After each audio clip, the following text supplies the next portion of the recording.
The Chicago boardroom went silent as the CEO's voice cut through the air like ice. "You're fired! Leave now!" Ethan Cole stood frozen, blood still drying on his sleeve from the fight in the alley. The fight where he'd saved her daughter's life just minutes before. He didn't defend himself. He didn't mention the bruises spreading across his ribs or the stranger who'd tried to drag a little girl into the shadows. He simply nodded, turned toward the door, and left the woman who had no idea she'd just destroyed the man who'd given everything to protect what mattered most to her. If you're watching from anywhere in the world, hit that like button and drop a comment with your city so I can see how far this story reaches. Stick with me until the end. You won't believe where this goes. The 43rd floor of the Mercer Capitol building overlooked Chicago like a throne room carved from steel and glass. At exactly 8:47 on a Tuesday morning in late October, Vivian Mercer stood at the head of the executive boardroom with her arms crossed, staring down 12 department heads who shifted uncomfortably in their Italian leather chairs. The morning sun cut through the floor-to-ceiling windows, casting sharp shadows across the polished mahogany table. She didn't raise her voice. She never needed to. "Late," she said simply. The word landed like a gavel. Ethan Cole stood near the doorway in his gray facilities uniform, one hand gripping the strap of his work bag. His left eye was already beginning to swell, the skin around it turning an ugly purple red. A thin line of blood had dried along his knuckles, and his breathing came shallow and careful, like something inside his chest had cracked and every inhale was a negotiation with pain. "Sorry," he said quietly. Vivian's expression didn't change. Her dark eyes remained fixed on him with the kind of cold assessment that made grown men reconsider their career choices. 2 years, 3 months, and 11 days. That's how long you've worked here. Perfect attendance until today, 16 minutes late. I know. Do you have an explanation? Ethan's jaw tightened. He glanced briefly at the executives watching him like he was some kind of specimen under glass, then back at Vivian. No, ma'am. She tilted her head slightly, studying him the way someone might inspect a flawed product on an assembly line. No traffic? No emergency? No excuse at all? No excuse, Ethan repeated.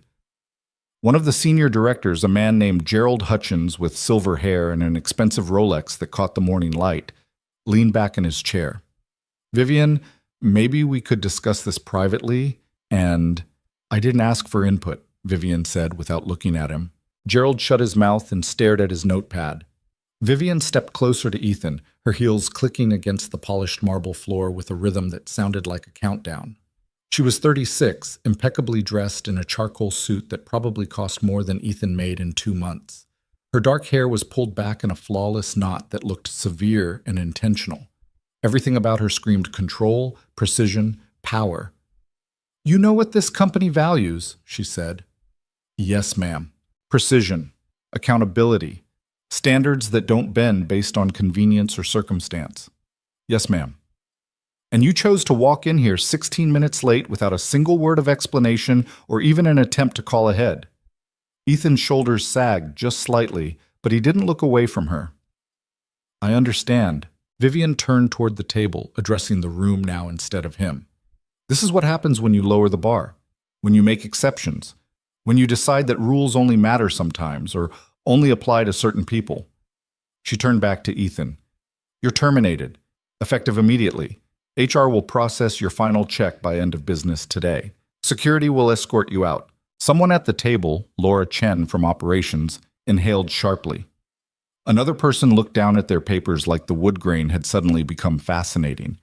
Ethan nodded once, a small movement that seemed to cost him more than it should have. I'm sorry, he said again, his voice barely above a whisper.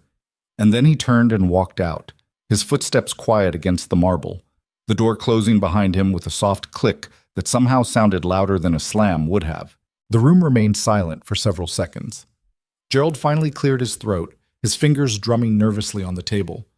Vivian, that seemed a bit necessary, Vivian finished, her tone making it clear the discussion was over. Anyone else want to debate company policy this morning? No one did. She gathered her tablet and leather portfolio. We'll reconvene at 2 to discuss the Henderson merger. Laura, I want those revised projections on my desk by noon.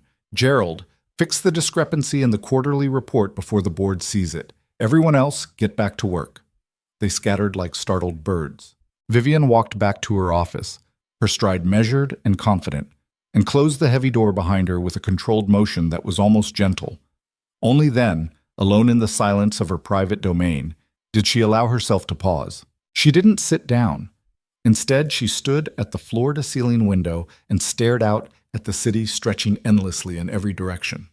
The morning sun reflected off 1,000 glass towers, cold and brilliant, making Chicago look like a kingdom of mirrors and money.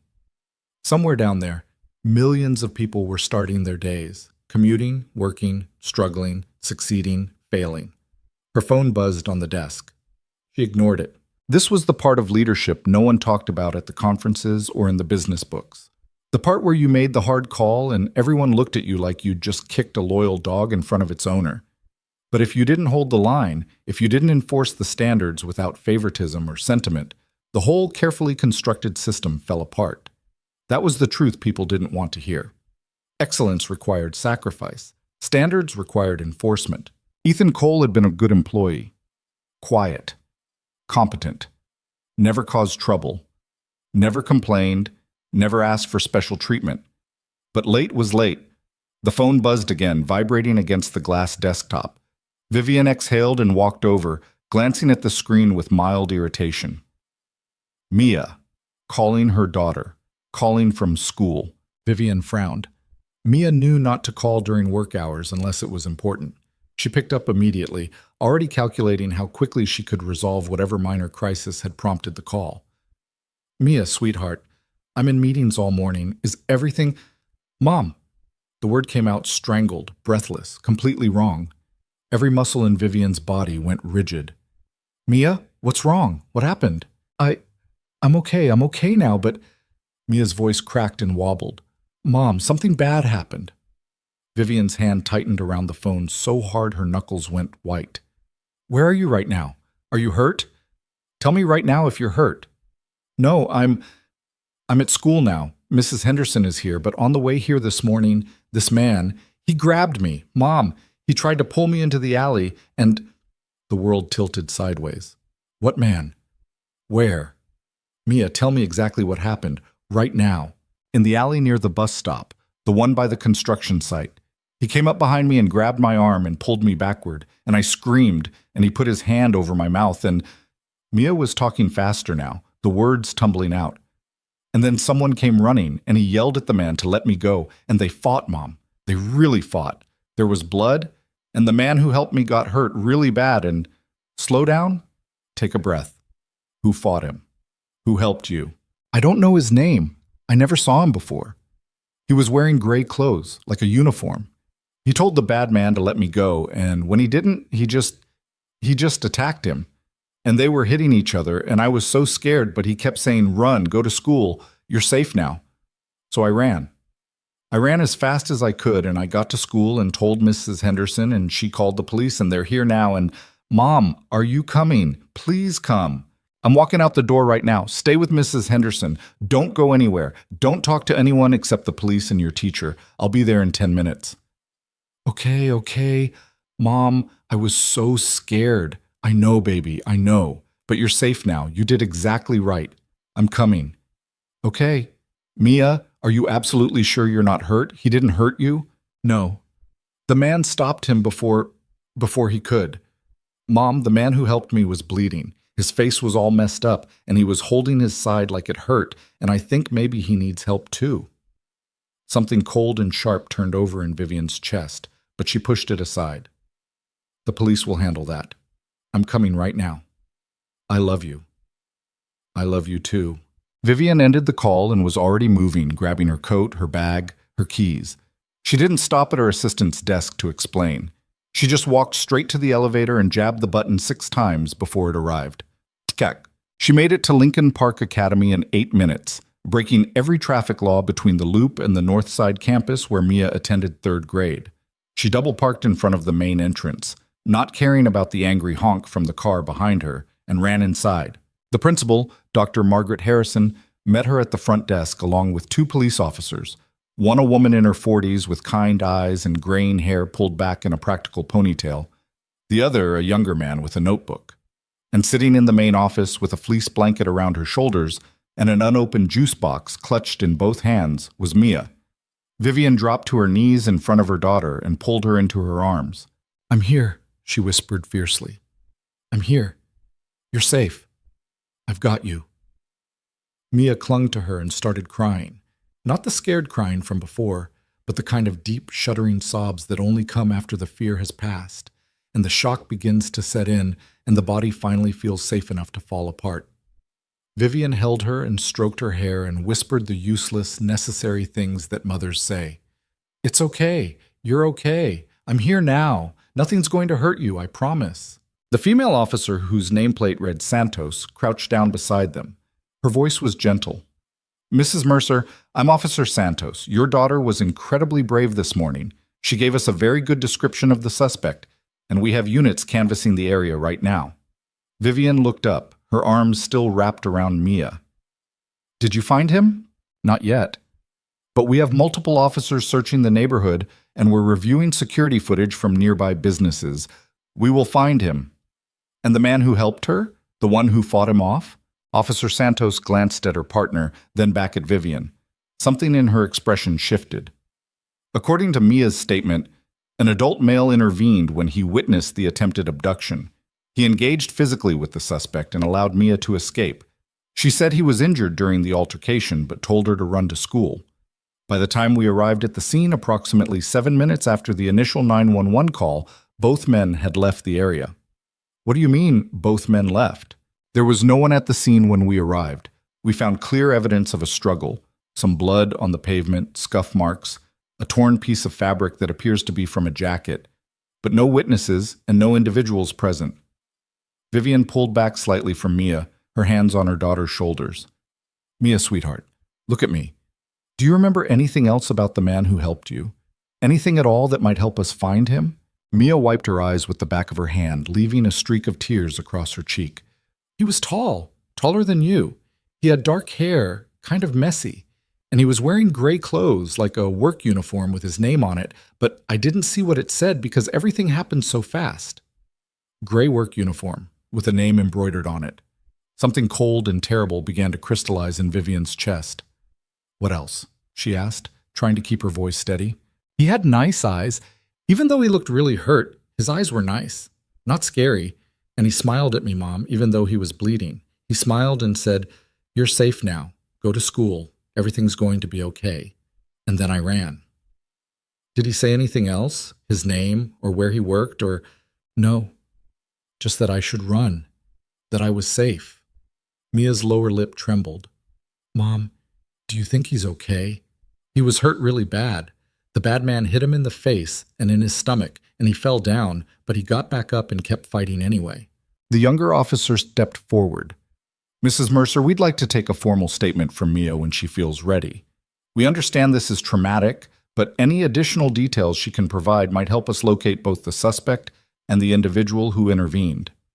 Vivian nodded without really hearing him. Her mind was racing, putting together pieces that didn't want to fit, but were clicking into place anyway with horrible inevitability. Gray uniform, tall, dark hair, injured, told Mia to run, and then showed up to work 16 minutes late with a swollen eye and blood on his hands and refused to offer a single explanation. She stood abruptly. "I need to make a phone call. Dr. Harrison, can Mia wait in your office while I step outside for just one moment?" The principal nodded. "Of course. Mia, sweetheart, why don't you come sit with me? I have some crackers, and we can call your aunt if you'd like to talk to her." Mia looked at Vivian with wide, uncertain eyes. "You're coming back?" 60 seconds, I promise."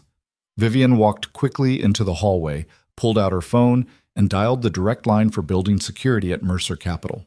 Marcus Webb, head of security, picked up on the second ring. "Webb here? Marcus, it's Vivian Mercer.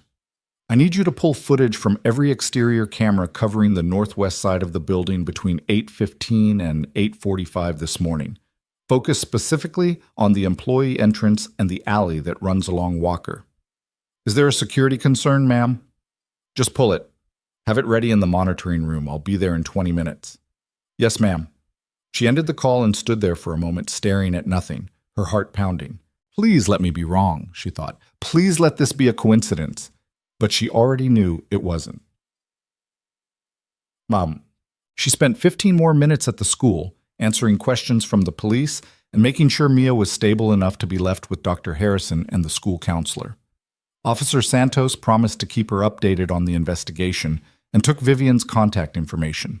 Then Vivian drove back to the Mercer Capitol building, going exactly the speed limit this time, her hands gripping the steering wheel, her mind a blank wall of static. Marcus was waiting in the security monitoring room on the second floor when she arrived. The room was small and windowless, filled with banks of screens showing live feeds from cameras positioned throughout and around the building. He'd already queued up the footage she'd requested. "Here," he said, pointing at one of the larger screens. "Northwest corner, starting at 8:15. Vivian leaned in, her hands braced on the edge of the desk. The camera showed the side alley that ran parallel to the building, a narrow corridor between Mercer Capitol and the neighboring structure, lined with dumpsters and utility access points. Employees sometimes used it as a shortcut from the bus stop on Wacker. At first, the frame was empty except for urban debris and morning shadows. The timestamp read 8:31:18. Then a small figure appeared at the far end of the alley, a little girl in a Navy school uniform with a backpack bouncing against her shoulders, walking with the purposeful stride of a child who'd been told to go straight to school and not dawdle. Mia. Vivian's breath caught in her throat. A man entered the frame behind her, maybe 6 seconds later. Tall, wearing a dark jacket and jeans, moving faster than someone should be moving at 8:31 in the morning. His gait was wrong, too focused, too predatory. He closed the distance quickly. He reached out and grabbed Mia's arm, yanking her backward toward the shadows between two industrial dumpsters. Mia's mouth opened, screaming, though there was no audio, and she tried to pull away, but he was too strong. His other hand came up, covering her mouth, and he started dragging her deeper into the alley, away from the street, away from help. Vivian's hand flew to her mouth, and then another figure sprinted into view from the opposite direction. Gray facilities uniform, dark hair. Moving like someone who'd been trained to move in crisis situations, fast, efficient, no hesitation, no wasted motion. Ethan Cole. He closed the distance in 4 strides and hit the attacker like a linebacker breaking through a defensive line. The impact drove the man away from Mia and slammed him against the brick wall hard enough that Vivian could almost hear the collision. The attacker's grip on Mia broke, and she stumbled backward, falling to the pavement. The attacker recovered faster than he should have and swung wild at Ethan's head. Ethan blocked it with his forearm, but the follow-up punch caught him in the ribs, a solid hit that made Ethan's entire body fold forward for a second. But he didn't go down. Instead, he surged back up, grabbed the attacker by the jacket, and drove his knee up hard into the man's midsection. Once, twice. The attacker doubled over and Ethan shoved him back, putting himself between the man and Mia. The attacker pulled something from his pocket, Vivian couldn't see what, and lunged. Ethan sidestepped and caught the man's wrist, twisting it in a controlled motion that looked practiced, trained. The object fell. The attacker swung his other fist and caught Ethan across the face, snapping his head to the side. Blood appeared, dark against Ethan's skin, but Ethan didn't let go. He twisted harder, forced the man down to one knee, then delivered a short, brutal punch to the side of his head. The attacker went limp. Ethan released him and immediately turned toward Mia, who was still on the ground, frozen. The footage had no audio, but Vivian could see him talking to her. He knelt down, moving stiffly now, clearly hurting, and put one hand on her shoulder. His mouth moved. Calm words. Steady. He pointed toward the street, toward safety, toward the school that was visible in the distance. Mia nodded and scrambled to her feet. Ethan watched her run, his hand pressed against his side where the attacker had hit him. He stayed there, kneeling in the alley, making sure she made it to the sidewalk and kept going.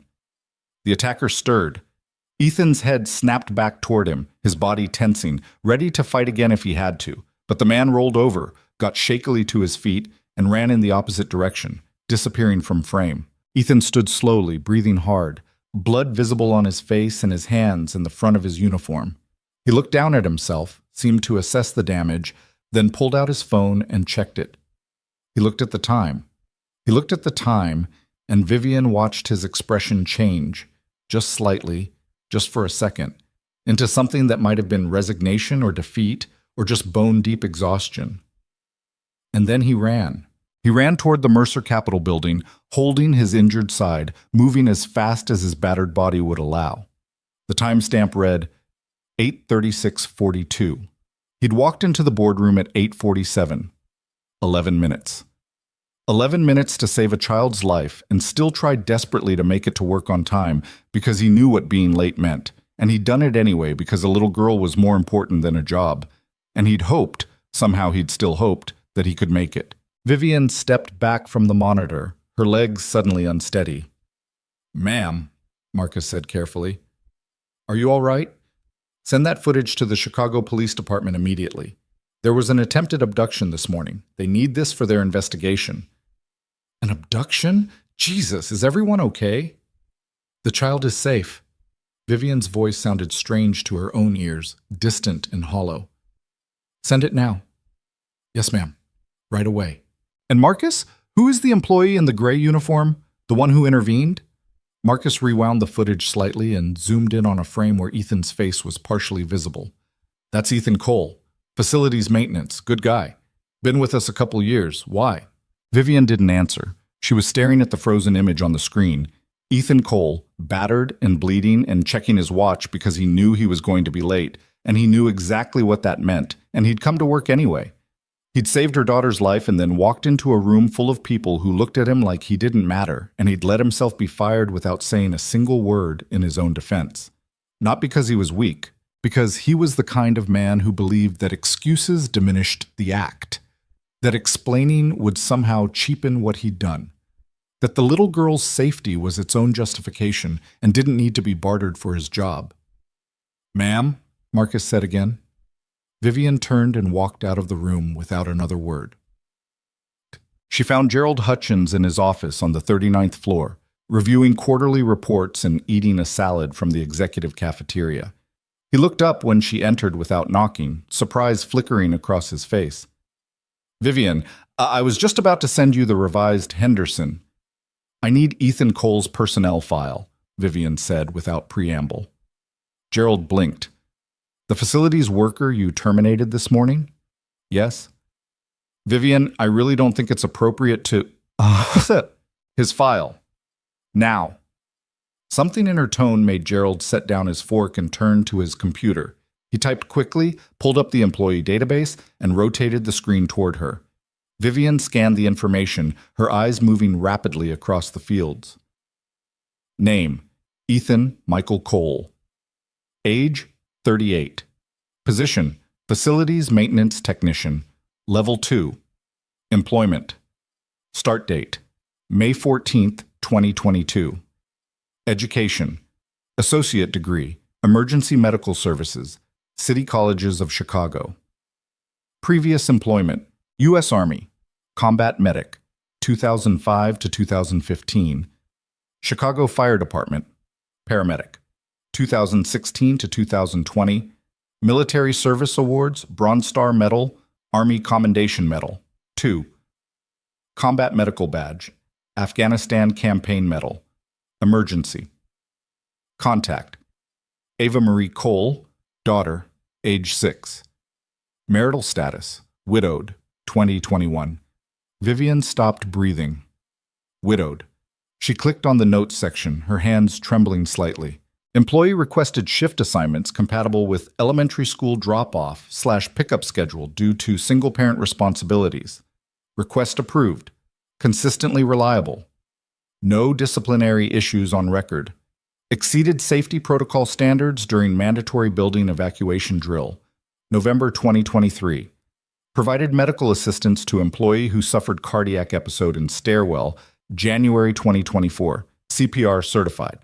She scrolled further down. Prior career note.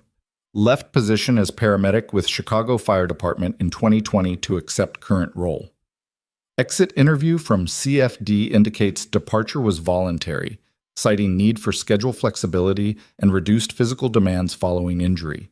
Employee has medical accommodation on file for limited heavy lifting due to prior service-related back injury.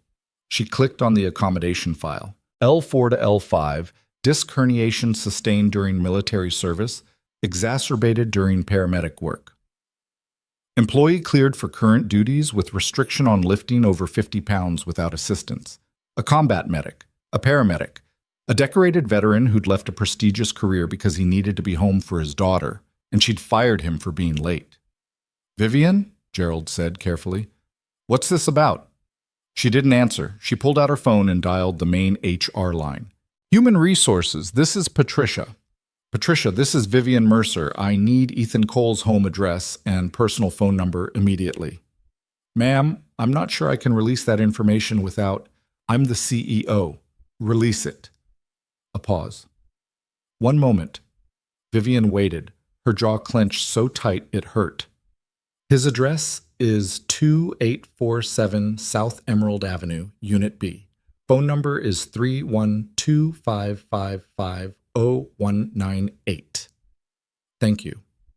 Vivian ended the call and headed for the door. "Vivian, wait," Gerald called after her. "What's going on? Did something happen?" She stopped in the doorway and turned back to face him. "The man I fired this morning saved my daughter's life. He was late because he fought off someone trying to abduct her, and he never said a word about it." Gerald's face went pale. "Oh my God." "Send me everything we have on him. Every performance review, every supervisor note, every piece of documentation in his file." "Of course. Right away." Vivian left. Back. Ethan Cole lived in a narrow brick townhouse in a working-class neighborhood called Bridgeport, 20 minutes south of the Loop.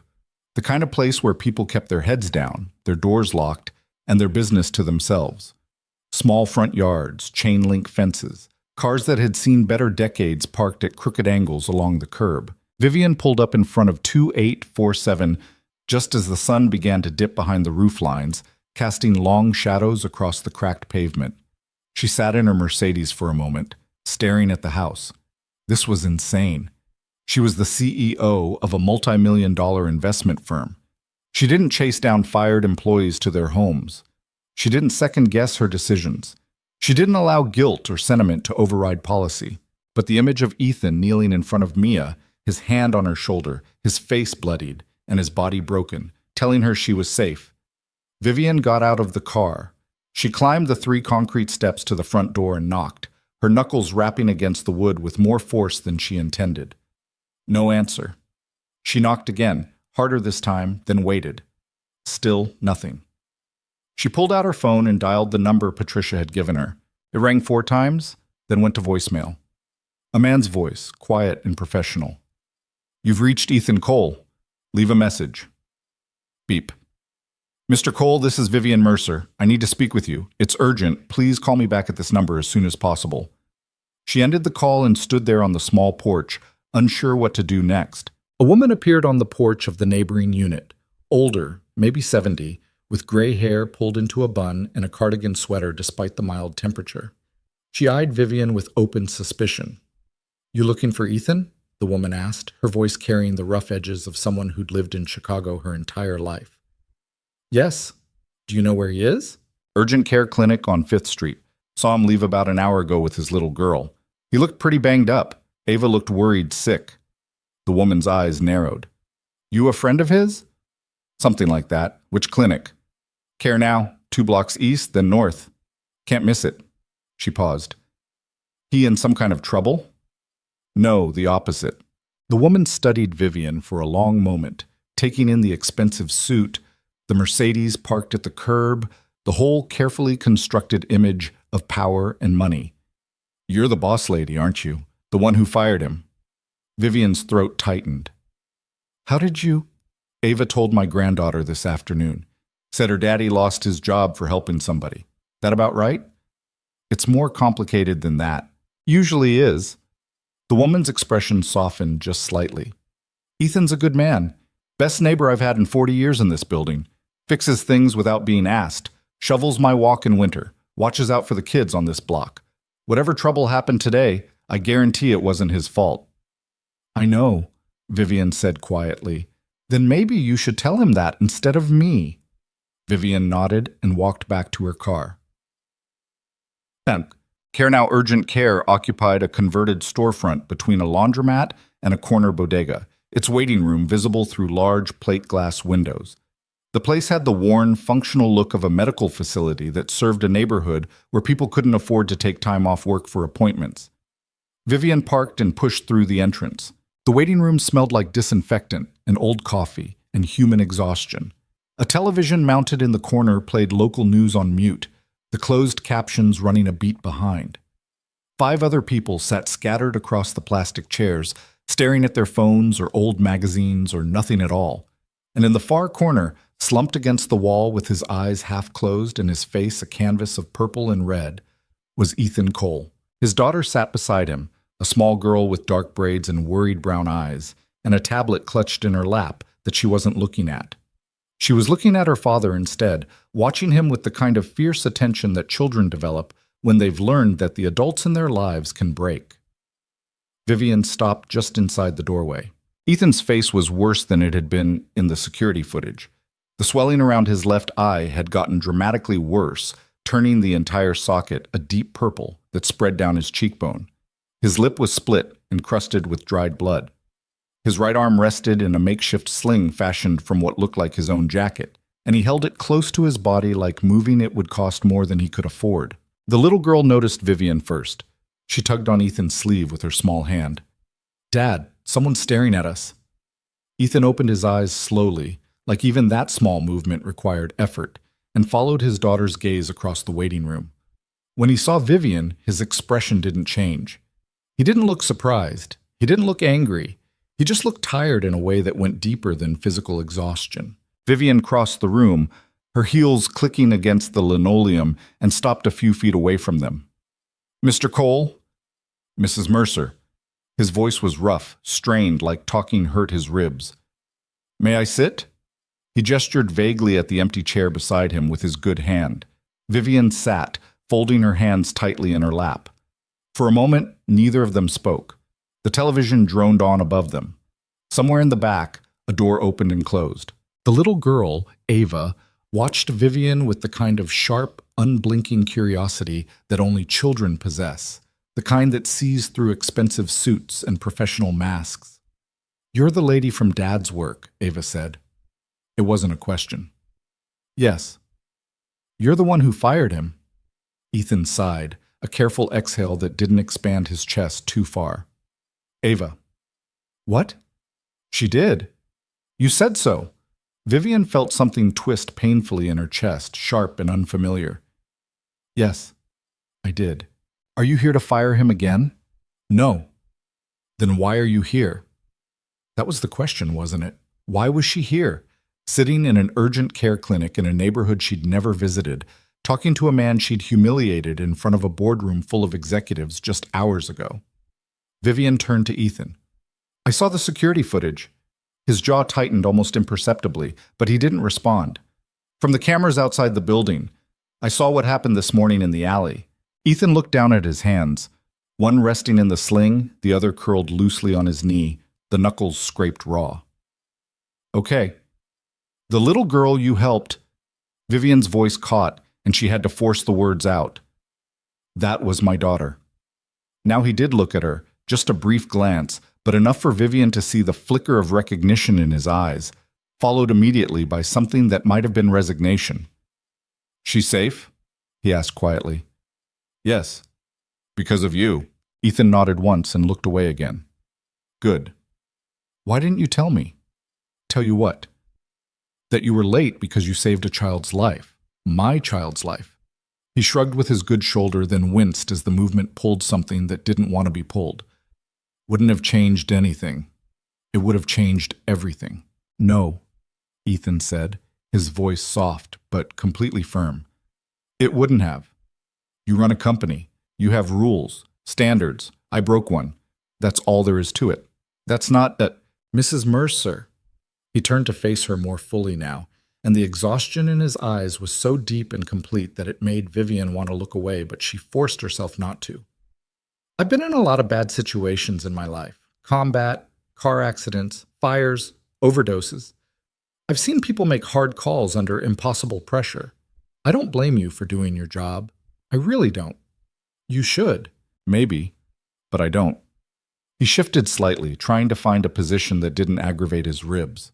"I knew the risk when I stopped. I knew I'd be late. I made the choice anyway because a scared kid being dragged into an alley matters more than a paycheck. That's on me, not you. You have a daughter to take care of. Yeah, I do.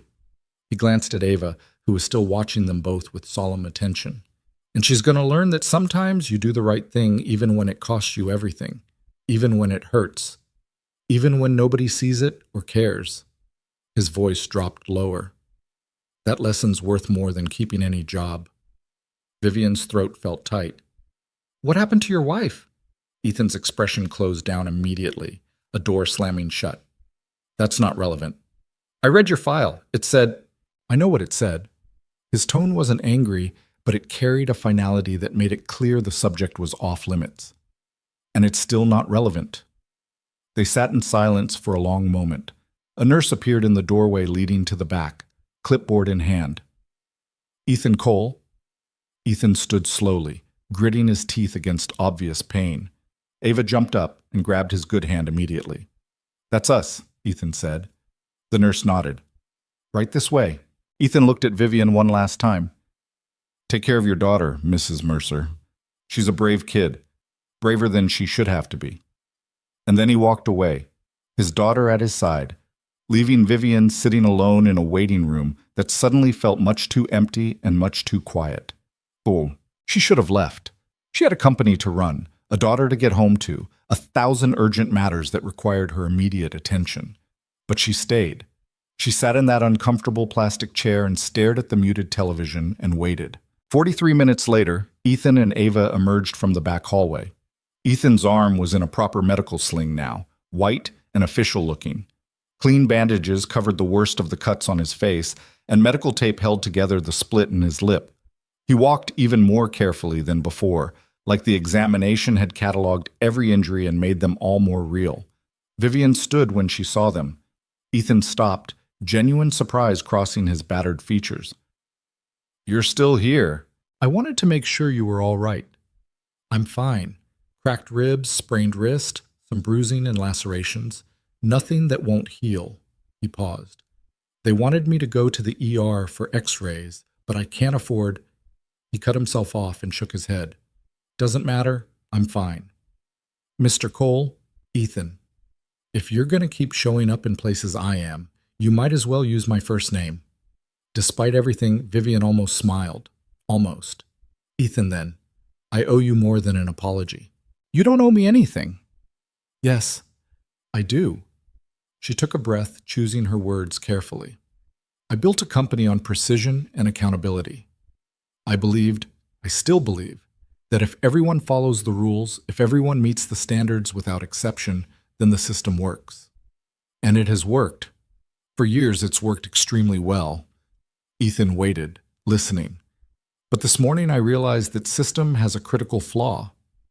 What's that? It doesn't account for people like you. Ethan frowned slightly. I don't follow.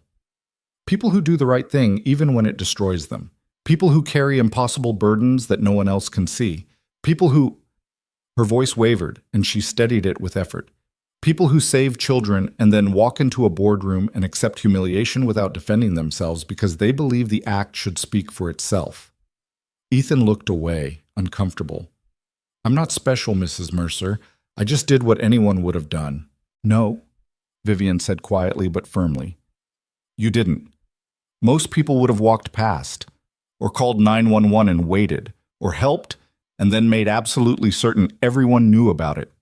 You fought a man who could have killed you, saved my daughter, and then tried to go to work like it was nothing. I needed the job. I know, and I took it from you. Ava tugged on Ethan's sleeve again. Dad, I'm really hungry.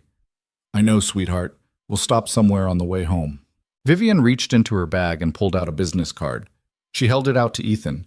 He hesitated, then took it with his good hand. That's my direct line, Vivian said. Not the office number. Mine. Personal. Ethan looked at the card, then at her. Why? Because I'd like to talk to you again. When you're feeling better. About your job. About... She paused. About a lot of things. Mrs. Mercer, I appreciate this, but please just think about it. Ethan studied her face for a long moment, like he was trying to figure out what she really wanted, what the angle was. Finally, he nodded slowly. "Okay, I'll think about it. Thank you." Ethan pocketed the card and turned toward the exit, Ava's hand still clasped in his. Vivian watched them go, watched the way Ethan moved, slow and careful and hurting, but still standing, still taking care of his daughter, still putting one foot in front of the other because that's what you did when someone depended on you. And for the first time in a very long time, Vivian Mercer realized she had absolutely no idea what to do next. The door closed behind them with a soft pneumatic hiss, and Vivian stood alone in the urgent care waiting room, surrounded by strangers, wondering how a single morning could dismantle everything she thought she understood about strength and sacrifice, and what it meant to lead. Outside, the Chicago evening settled over the city like a blanket, and somewhere in the fading light, a man who'd lost everything for doing the right thing was taking his daughter home. Vivian didn't go home that night. She called her sister Claire from the car, asked her to pick up Mia from school, and stay with her overnight, and drove back to the office through evening traffic that crawled along Lakeshore Drive like the city itself was exhausted.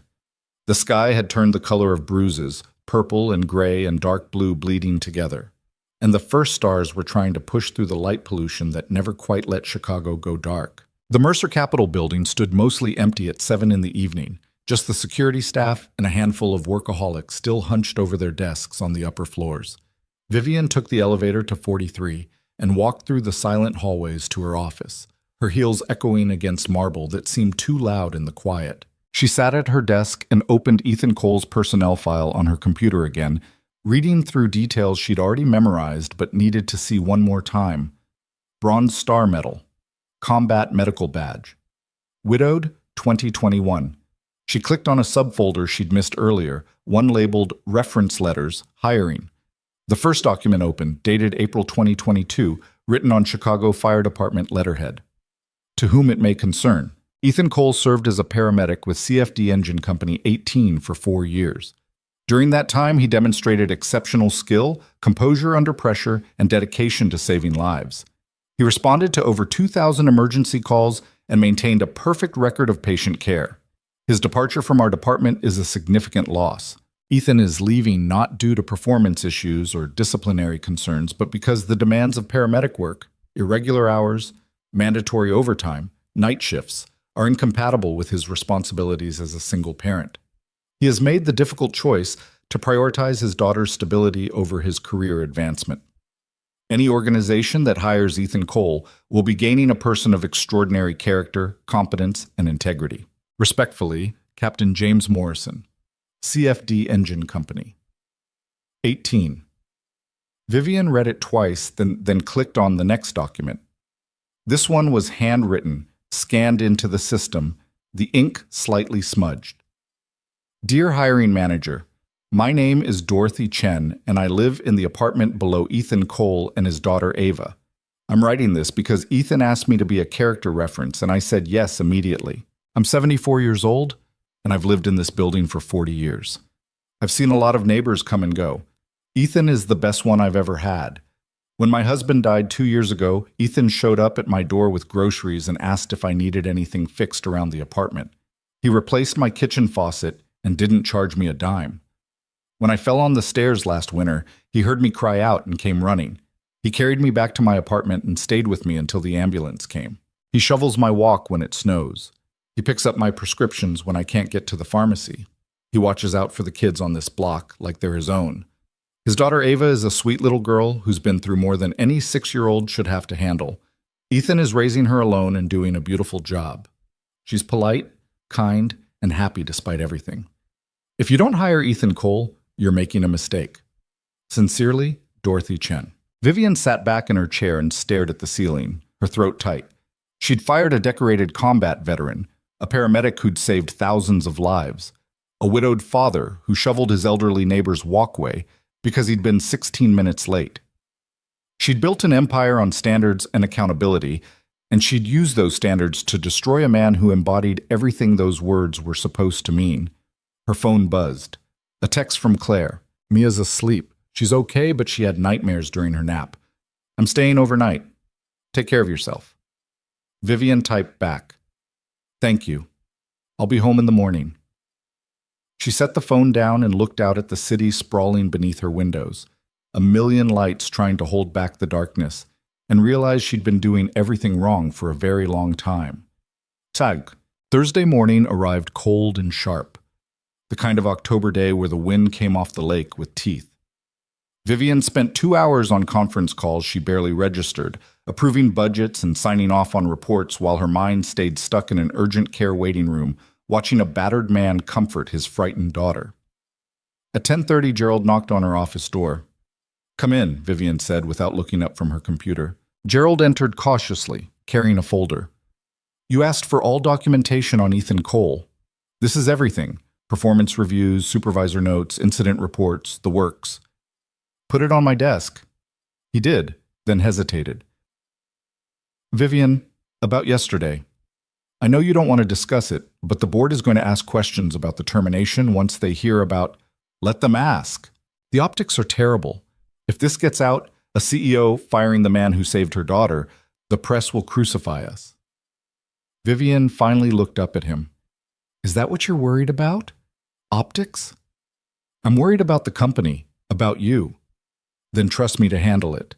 Gerald nodded slowly. "Of course. Is there anything else you need?" "Yes. I want you to draft a new position. Director of Safety and Emergency Operations. Compensation at executive level. Full benefits, flexible schedule. Report directly to me." Gerald's eyebrows went up. "For who?" "Just draft it. Have it ready by end of business today." "Vivian, end of business, Gerald." He left without another word. Vivian opened the folder and started reading. Ethan Cole's performance reviews read like a document written about someone from another planet. Every evaluation, quarterly, annual, supervisor notes, said essentially the same thing in different words. Exceeds expectations in all areas. Reliable, competent, proactive. No complaints from staff or management. Maintains equipment and facilities to exceptional standard. One note from the facilities manager, dated 6 months prior, stood out. Employee Cole identified a potential gas leak in basement mechanical room during routine maintenance, evacuated the area, contacted emergency services, and remained on site to guide repair crew despite being off duty. Leak was confirmed as serious and potentially catastrophic. Cole's quick action likely prevented major incident. Another note from building security. During fire drill November 14th, 2023, employee Cole took command when several occupants panicked in stairwell. Calmly directed evacuation, assisted elderly tenant on 22nd floor, and remained to verify all floors were clear before exiting himself. Professionalism beyond his role.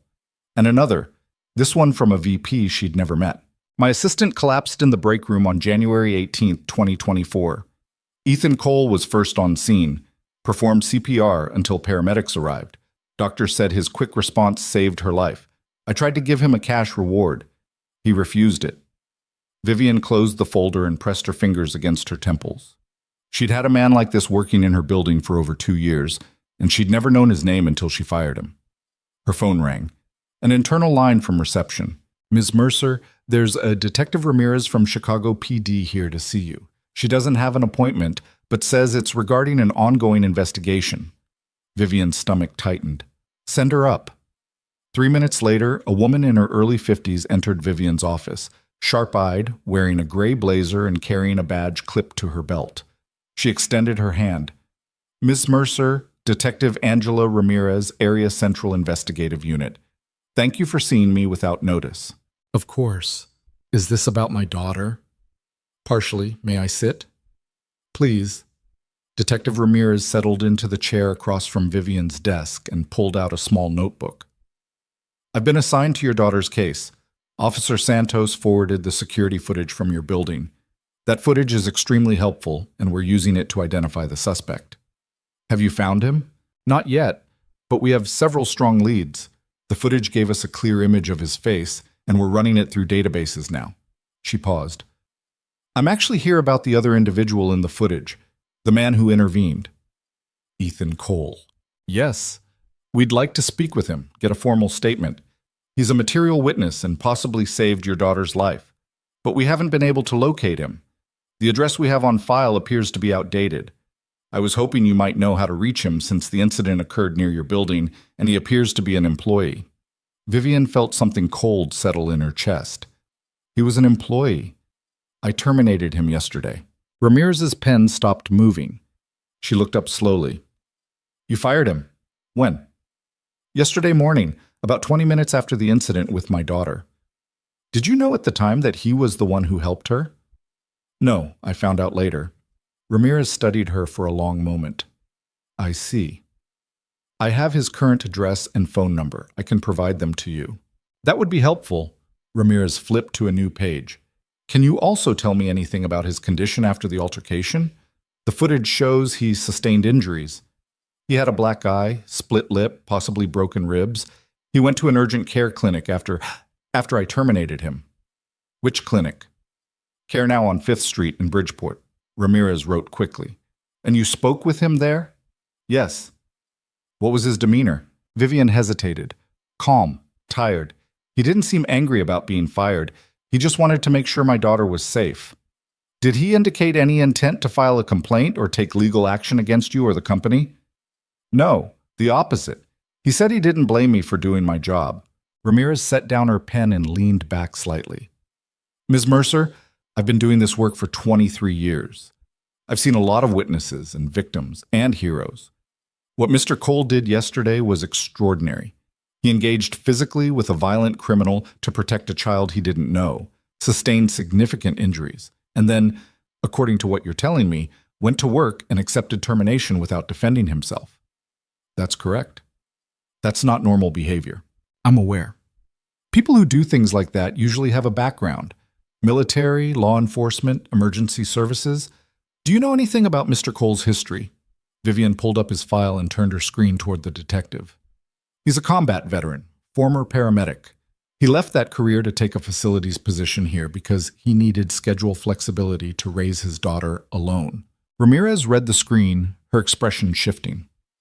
Bronze Star, combat medic. She looked up. And you fired him? Yes. For being late? Yes. The detective closed her notebook and stood. Miss Mercer, I'm going to be direct with you because I think you need to hear it. In my professional opinion, Ethan Cole prevented what could have been a child abduction, kidnapping, or worse. He put himself in serious danger to protect your daughter. Men like him don't come along often. If I were you, I'd do everything possible to make this right. Vivian's jaw tightened. I'm trying to. Try harder. Ramirez handed Vivian a business card. If Mr. Cole contacts you before I reach him, please ask him to call me. We need a statement. And Miss Mercer, when you do make this right, and I hope you do, you should know that heroes like him don't usually ask for anything, but they deserve everything. She left without waiting for a response. Vivian sat alone in her office, the detective's words echoing in the silence, and picked up her phone. She dialed Ethan's number. It rang 6 times, then went to voicemail. Mr. Cole, this is Vivian Mercer again. I know you said you'd think about my offer to talk, but I need to speak with you sooner rather than later. There's a detective trying to reach you about what happened Tuesday morning. Her name is Angela Ramirez, and she needs a statement from you. I have her contact information when you're ready. Please call me back. She ended the call and stared at the phone in her hand like it might ring immediately. It didn't. Friday morning brought rain, cold, relentless October rain that turned Chicago gray and made the streets gleam like oil. Vivian spent the day in meetings she couldn't focus on, her phone on the table in front of her, waiting for a call that never came. At 4 in the afternoon, Gerald brought her the job description she'd requested. Director of Safety and Emergency Operations, he said, setting the document on her desk. Executive-level compensation, full benefits package, flexible schedule with core hours 9 to 3 to accommodate school-age dependents, direct report to CEO. I wasn't sure what specific duties you wanted outlined, so I kept it general. Oversight of building safety protocols, emergency response coordination, staff training. Vivian scanned the document. This is good. File it with HR. Are you going to tell me who this is for? Eventually. Gerald sighed. The board met this morning. They asked about the termination. What did you tell them? That it was a personnel matter handled according to company policy. But Vivian, if this becomes public, it won't. You can't guarantee that. If Cole decides to go to the press, or if the police investigation brings media attention, he won't go to the press. How do you know? Because he's not that kind of person. Gerald looked at her like she'd lost her mind. You've known him for 3 days. You fired him. You have no idea what kind of person he is or what he might do. Vivian met his eyes. Yes, I do, Ardats. Saturday morning, Vivian woke early and made breakfast for Mia. Pancakes shaped like stars, crispy bacon, fresh strawberries arranged in a smiley face on the plate. The kind of breakfast she usually didn't have time to make. Mia came downstairs in her pajamas, her hair a mess, and climbed onto a kitchen stool. You're home, she said, like this was unusual, which it was. I'm home. Are you sick? No, baby. I just wanted to spend the morning with you. Mia poured syrup over her pancakes, drowning them thoroughly. Can I ask you something? Always. The man who saved me, the one who got hurt, is he okay? Vivian's face stilled on the coffee mug she was holding. I think so. I saw him at the doctor and they were taking care of him. Did you thank him? I tried to. What did he say? Vivian sat down across from her daughter. He said he was just glad you were safe. He didn't want thanks. He just wanted to know you were okay. Mia chewed thoughtfully, syrup on her chin. He was really brave. The bad man hit him a lot and he kept getting back up. He didn't run away even though he was bleeding. I know. Mom? Yeah, sweetheart? Can we find him? I want to say thank you for real, and I want to make sure he's okay because he got hurt because of me. He didn't get hurt because of you. He got hurt because he's a good person who helped someone who needed help. But still, can we find him? Vivian reached across the table and wiped the syrup off Mia's face with a napkin. I'm working on it. Bad. Monday morning arrived with clear skies and cold wind. Vivian went to the office early, before 6, and sat at her desk watching the sun come up over Lake Michigan, pink and gold spreading across the water like something too beautiful for a city this hard. At 8:15 her phone rang. Unknown number. She answered immediately. Vivian Mercer. Ms. Mercer, it's Ethan Cole. Her heart jumped. Mr. Cole, thank you for calling me back. You said a detective was trying to reach me. Yes, Detective Angela Ramirez. She needs a statement about Tuesday morning. I can give you her number. Okay. A pause. Is your daughter all right? Still no problems? She's fine. She's been asking about you, actually. She wants to thank you herself. She doesn't need to do that. I know. She wants to anyway. Another pause, longer this time. Miss Mercer, I appreciate you calling, but I don't think it's a good idea for us to stay in contact. What happened Tuesday was just something that needed doing. I don't want anything from you or your company, and I don't want things to be complicated.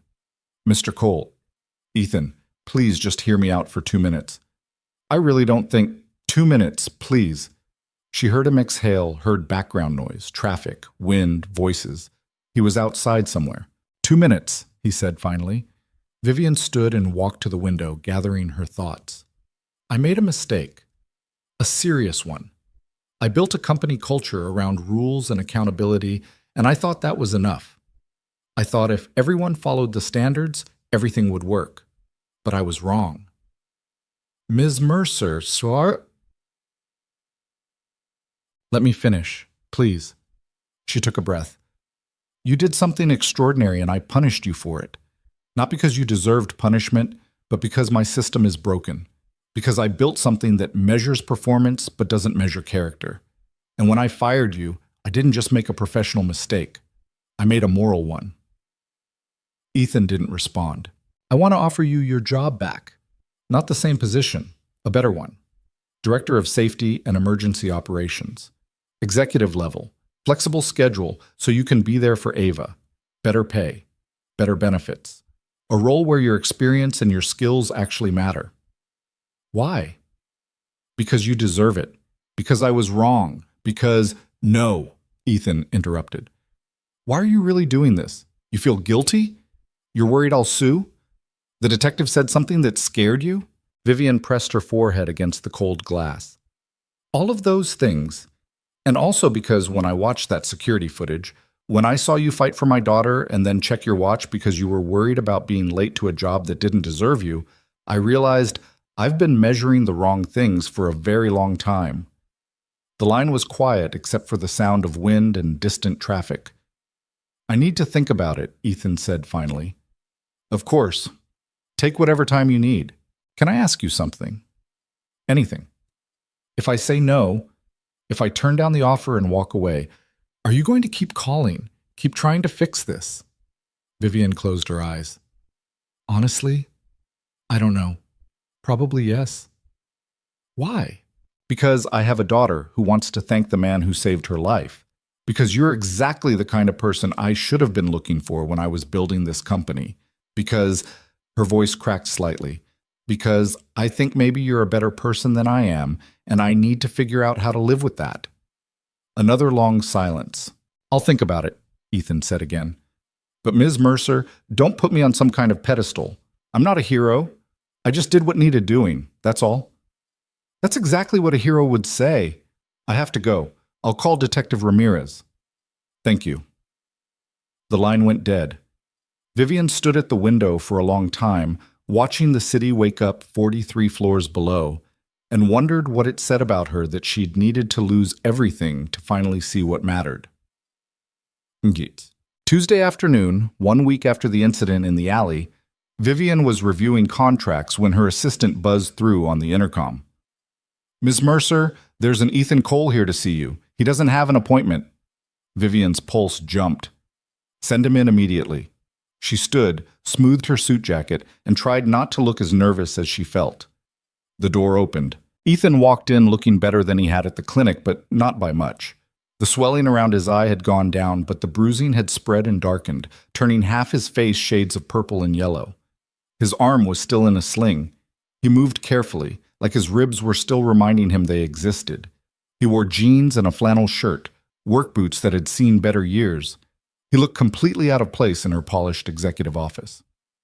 Mr. Cole, Vivian said, please, sit down. I'd rather stand if that's okay. Sitting still hurts. Of course. They faced each other across 10 feet of expensive carpet. I talked to the detective, Ethan said, gave her my statement. She said they're close to identifying the guy. That's good. Yeah. He shifted his weight. I've been thinking about your offer. And? I want to say no. Vivian's stomach dropped. Okay. I want to say no because accepting feels like I'm being rewarded for something I should have done anyway, like I'm cashing in on helping a kid. That doesn't sit right with me. I understand. But I can't say no. Vivian looked up. Ethan's jaw was tight. I have a 6-year-old daughter who needs stability, who needs me to have a job with benefits and regular hours, who needs me to swallow my pride and take the help when it's offered because her well-being matters more than how I feel about accepting charity. It's not charity. It feels like it. It's not, Vivian said firmly. It's an offer based on qualifications and experience that I should have recognized 2 years ago. You're a combat medic, a paramedic. You have skills this company should have been utilizing all along. This isn't charity, it's common sense. Ethan looked at her for a long moment. You really believe that? Yes. Even though we both know the only reason you're offering is because of what happened with your daughter. That's what made me look, but it's not why I'm offering. If you want proof, I'll have HR pull records on every facilities employee we have. You'll see that your performance reviews are exceptional, that you've gone above and beyond your role repeatedly, that you're overqualified for the position you held. I don't need proof. Then what do you need? I need to know this is real, that you're not going to change your mind in 6 months when the guilt wears off, that you're not setting me up for some executive position where I'll fail because I don't have a degree or the right background or whatever. Vivian walked to her desk, picked up the folder Gerald had prepared, and handed it to Ethan. He took it with his good hand and flipped it open. That's the job description, Vivian said. It's designed around your actual skills. Emergency response coordination, safety protocol development, staff training, things you've done for years in other contexts. You wouldn't be attending board meetings or managing budgets. You'd be doing what you're good at, keeping people safe. Ethan read through the document slowly, his expression unreadable. The salary is double what I was making. You were being paid half what you were worth. The schedule says core hours 9 to 3 with flexibility for emergency response. So you can drop Ava at school and pick her up. So you can be at parent-teacher conferences and school events. So you can have a life outside this building. Ethan looked up from the paper. Why are you doing this? I told you. No, really. Why? Vivian met his eyes. Because when my daughter came home from school yesterday, she asked me if the brave man who saved her was okay. And I didn't have an answer. Because I fired him. And I don't know where he is, or if he's struggling, or if his daughter has what she needs. And I realized that I've spent 20 years building a company, but I have no idea how to build anything that actually matters. Ethan's expression softened slightly. I'm not a good person, Mr. Cole. I'm efficient, and I'm successful, and I'm very good at making money. But you're good at being human. And I think maybe I need that in my life more than I need another quarterly profit increase.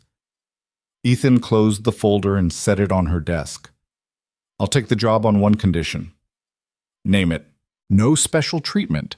No kid gloves because you feel guilty. If I screw up, you hold me accountable the same as anyone else. I don't want to be the guy who's here because the CEO owes him something. Deal. And I want to meet your daughter, to make sure she's really okay. Kids hide trauma, and I want to see with my own eyes that she's processing this in a healthy way. Vivian hadn't expected that. Of course. When? Whenever works for you. Are you free Saturday afternoon? Ethan nodded slowly. Yeah, Saturdays are good. My house, 2 o'clock. I'll text you the address. Okay. They stood there for a moment, something unspoken hanging in the air between them. Thank you, Vivian said quietly, for saying yes, for giving me a chance to make this right. Don't thank me yet. You might regret hiring me. I doubt that. Ethan almost smiled. Almost. You don't know me well enough to be sure. Then I guess I'll find out. He turned to leave, then paused at the door. Miss Mercer? Yes? Your daughter really is brave. The way she ran when I told her to, even though she was scared, most kids freeze. She didn't. You should be proud. I am. Good. He opened the door. I'll see you Saturday. And then he was gone, leaving Vivian alone in her office with a signed job offer on her desk, and the strangest feeling that something in her carefully controlled world had just shifted in a direction she couldn't predict or control. She walked back to the window and looked out at the city, at the millions of people living their lives in the buildings and streets below, and wondered how many of them were carrying burdens no one else could see, how many of them were heroes who didn't know it, how many of them she'd walked past without seeing. Her phone buzzed.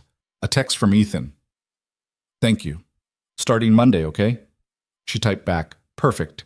See you Saturday at 2. Another buzz. Can I bring Ava? She's been asking questions about the girl I helped. Might be good for both of them. Vivian smiled, the first genuine smile in days. Please do. Mia will be thrilled. She set the phone down and went back to work. But for the first time in her professional life, she found herself looking forward to something that had nothing to do with quarterly reports or profit margins or market share. She was looking forward to Saturday afternoon, to 2 little girls meeting under better circumstances, to watching Ethan Cole interact with the daughter he'd sacrificed everything to protect. And maybe, if she was very lucky, to learning how to be the kind of person who measured success in human terms instead of dollar signs. Outside her window, Chicago stretched endlessly in all directions, cold and beautiful and full of people carrying their own quiet battles. And for once, Vivian felt like maybe she was starting to understand what really mattered.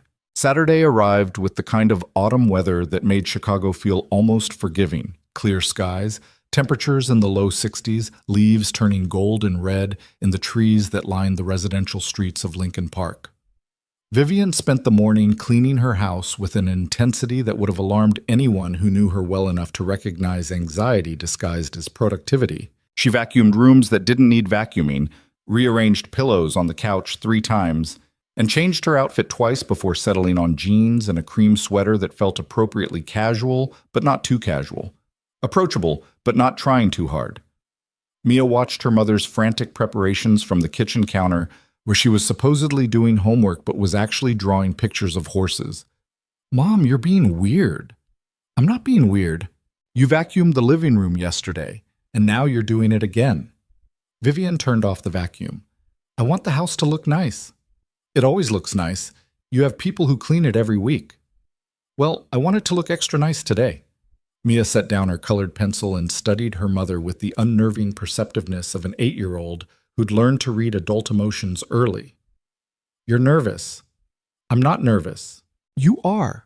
You keep touching your hair, and you only do that when you're nervous, like before big meetings. Vivian stopped touching her hair. I just want today to go well. Because the man who saved me is coming? Yes. And his daughter? Yes. Mia smiled, a genuine bright thing that made Vivian's chest tight. I'm excited to meet them, especially her. I want to know what it's like to have a dad who's that brave. Vivian sat down on the couch, abandoning the vacuum. Come here for a second. Mia slid off the kitchen stool and came over, climbing onto the couch beside her mother. What? I need you to understand something about today, Vivian said carefully. Ethan, Mr. Cole, he's going to be working at my company now, and his daughter Ava, she's been through some hard things. Her mom died a few years ago. It's just her and her dad. Mia's eyes went wide. Her mom died? Yes, so she might be shy or sad, or she might not want to talk much. And that's okay. We're just going to be kind and let her be however she needs to be. Okay? Okay. Mia thought about this. Mom? Yeah, baby? Is that why Mr. Cole is so brave? Because he had to be for her? Vivian felt something crack open in her chest. Maybe. I think some people are just born that way. But yeah, maybe losing someone makes you fight harder for the people you have left. Were you scared when you thought something bad might happen to me? More scared than I've ever been in my life. Mia leaned against her mother's shoulder. I'm okay, though. Because of him. I know. And we're going to tell him thank you, both of us, together. The doorbell rang at exactly 2 o'clock. Vivian stood, smoothed her sweater one more time, and went to answer it with Mia right behind her. When she opened the door, Ethan Cole stood on her front porch looking uncomfortable in clean jeans and a dark blue button-down shirt that was probably the nicest thing he owned. The bruising on his face had faded to yellowish green but was still visible. His arm was out of the sling, but he held it carefully. Beside him, holding his hand with a grip that looked almost fierce, was a little girl with dark braids identical to the ones Vivian had seen in the security footage. She wore a purple dress with leggings and sneakers that lit up when she walked. Her eyes were huge and solemn. Miss Mercer, Ethan said, this is my daughter Ava. It's nice to meet you, Ava. Please, come in. Both of you. They stepped inside and Vivian closed the door behind them. For a moment, everyone just stood in the entryway, unsure how to proceed. Then Mia stepped forward. Hi, she said to Ava. I'm Mia. You're the girl whose dad saved me. Ava looked up at her father, then back at Mia. You're the girl my dad got hurt for. I didn't mean for him to get hurt. I know, the bad man hurt him. Not you. The two girls stared at each other for a beat, some kind of understanding passing between them that didn't require adult translation. Do you want to see my room? Mia asked. I have a whole collection of stuffed animals, and some of them are really weird. Ava looked up at Ethan again, seeking permission. Go ahead, he said quietly. I'll be right down here if you need me. The girls disappeared up the stairs, their voices fading into the second floor, and suddenly Vivian was alone with Ethan Cole in her foyer. Can I get you something to drink? She asked. Coffee? Water? Water would be good. She led him through the house to the kitchen, hyper-aware of how he was seeing her space, the marble countertops, the professional-grade appliances, the original artwork on the walls. The house was beautiful, and she'd worked hard to afford it, but right now it felt excessive and cold. She poured 2 glasses of water and handed him one. Thank you for coming, she said. I know this is probably awkward. A little. He took a sip. Nice place. It's too big for 2 people, but I bought it thinking I'd fill it eventually. That hasn't happened. Life doesn't always go according to plan. No, it doesn't. She leaned against the counter. How are you feeling? The ribs? Better. Still sore but healing. I can breathe without wanting to die, so that's progress. And Ava? How's she doing with everything? Ethan set down his glass and looked toward the stairs, where the sound of the girls' voices drifted down. She's scared I'm going to get hurt again. She's been having nightmares, wakes up crying and asking if I'm okay. I tell her I am, but I don't think she believes me. That's normal after trauma, even secondary trauma. I know. I've seen it before in other contexts. Doesn't make it easier when it's your own kid. He rubbed his face with his good hand. She asked me why I fought the bad man. I told her because someone needed help. She asked what would happen to her if I died doing that. I didn't have a good answer. Vivian's throat tightened. What did you tell her? The truth. That I don't know.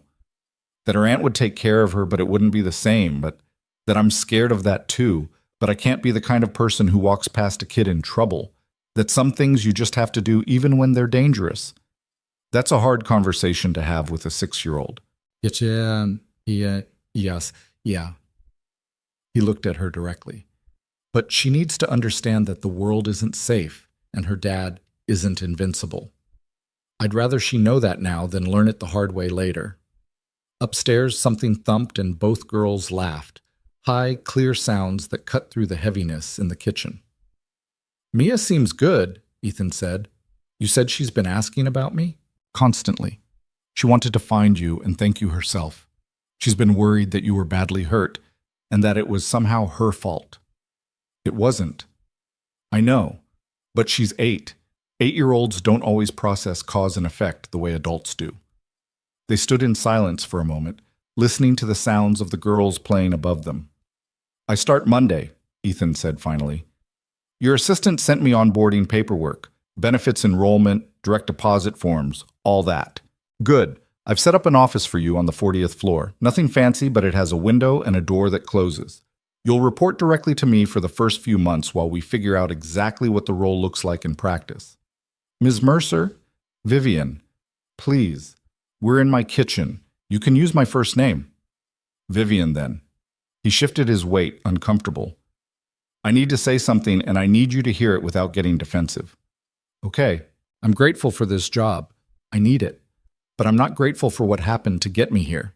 Your daughter shouldn't have had to be attacked for you to see that your company was wasting my potential, and I shouldn't have had to save someone's life to be treated like I matter. Vivian felt the words land like physical blows. You're right. I don't want special treatment going forward. I want to be judged on my work.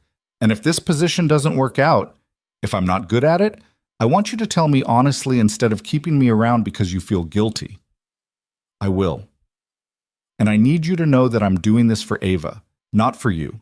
Not because I forgive you for firing me, but because my daughter deserves stability and this job provides that. I understand. Do you?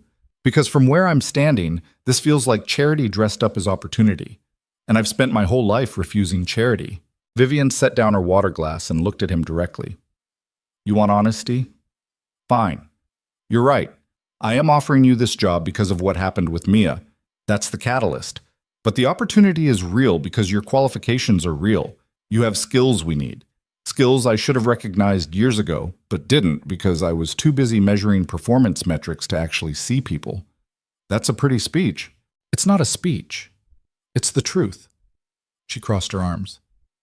You think I don't know this is awkward? You think I don't know you have every reason to tell me to go to hell?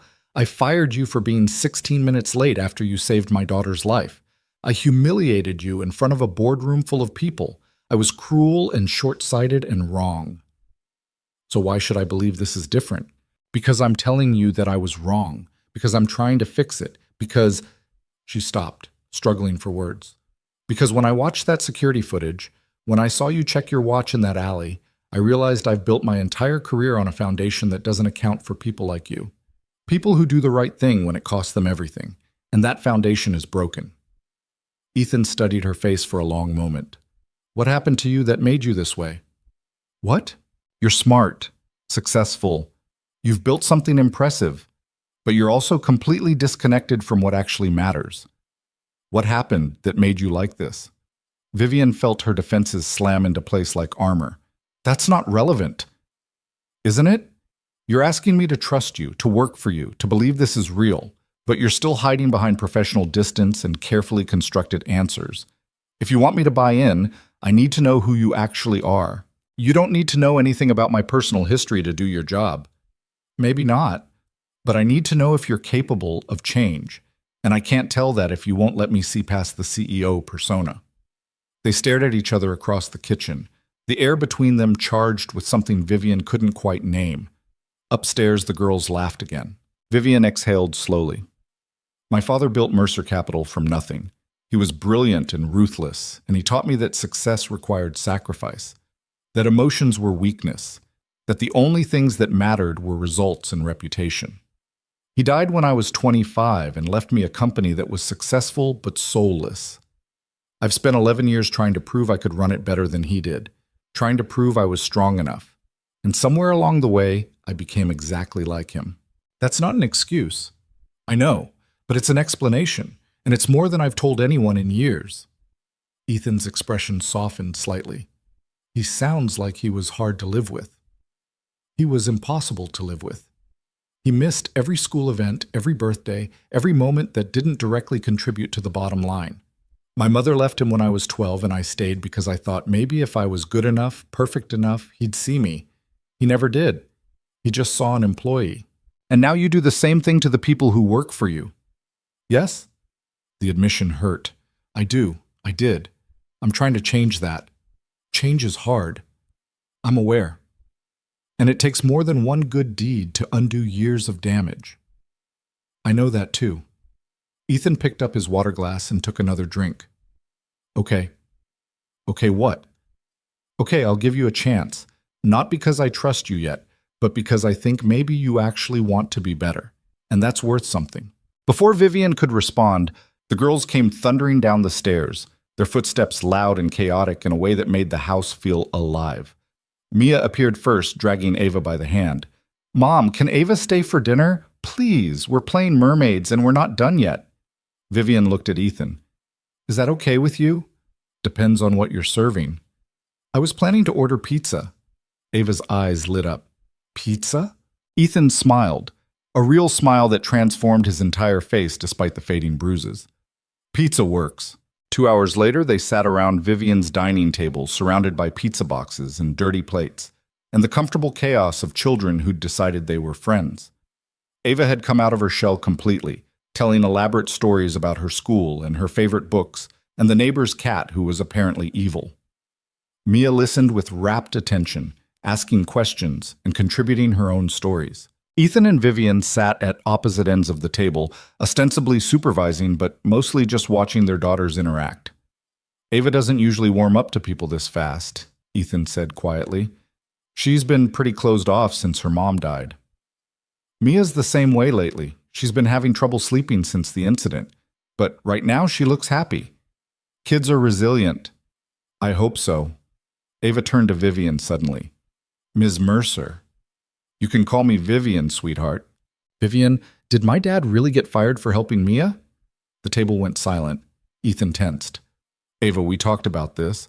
I know, but I want to understand. Mia said her mom fired you, and I don't understand why helping someone would make you lose your job. Vivian met Ava's direct gaze and decided the child deserved an honest answer.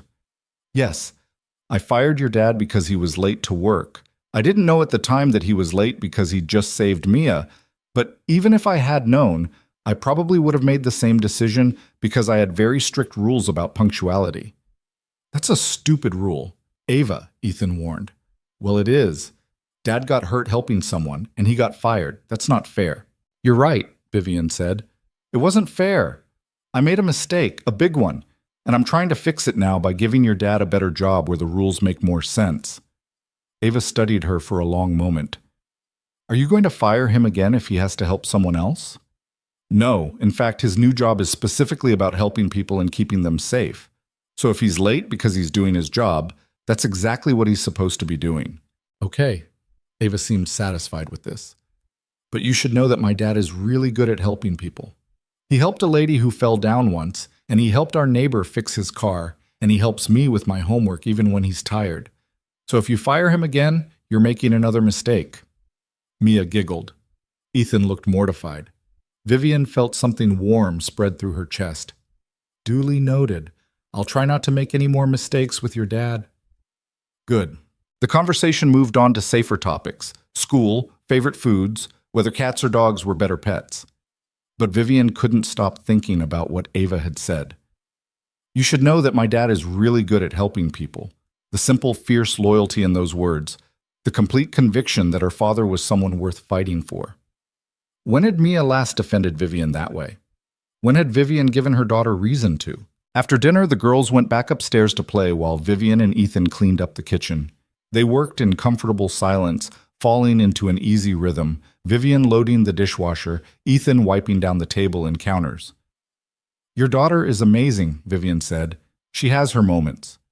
"No, I mean it. She's smart and funny, and she's not afraid to speak her mind. She gets that from her mother." Ethan's voice went quiet.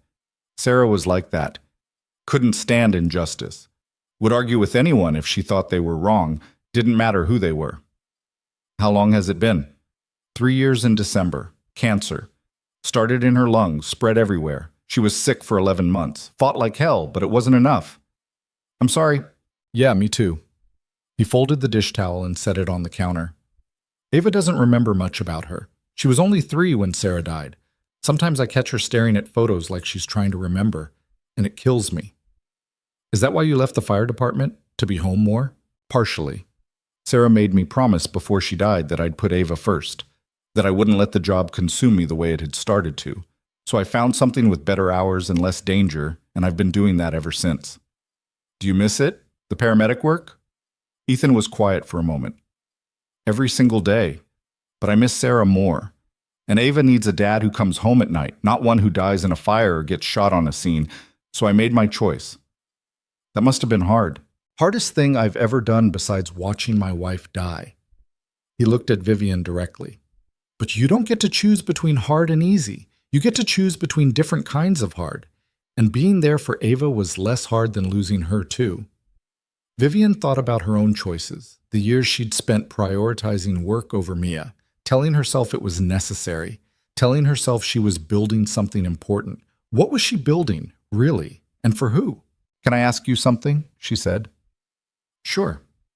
"When you saw Mia being attacked, in that split second when you had to decide whether to intervene, were you scared?" "Terrified." "But you did it anyway." "I did it because I was scared, because I kept thinking, what if that was Ava?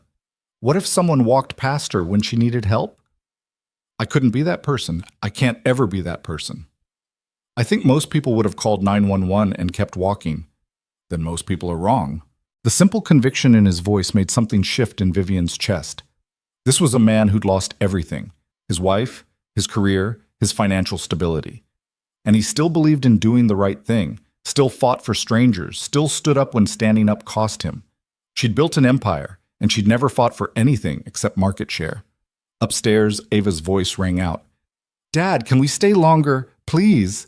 Ethan checked his watch. "It's almost 7. We should probably get going." "Can we do this again?" Vivian asked before she could stop herself. The girls seem to really enjoy each other's company. "Yeah, they do." Ethan hesitated. "Are you sure that's a good idea?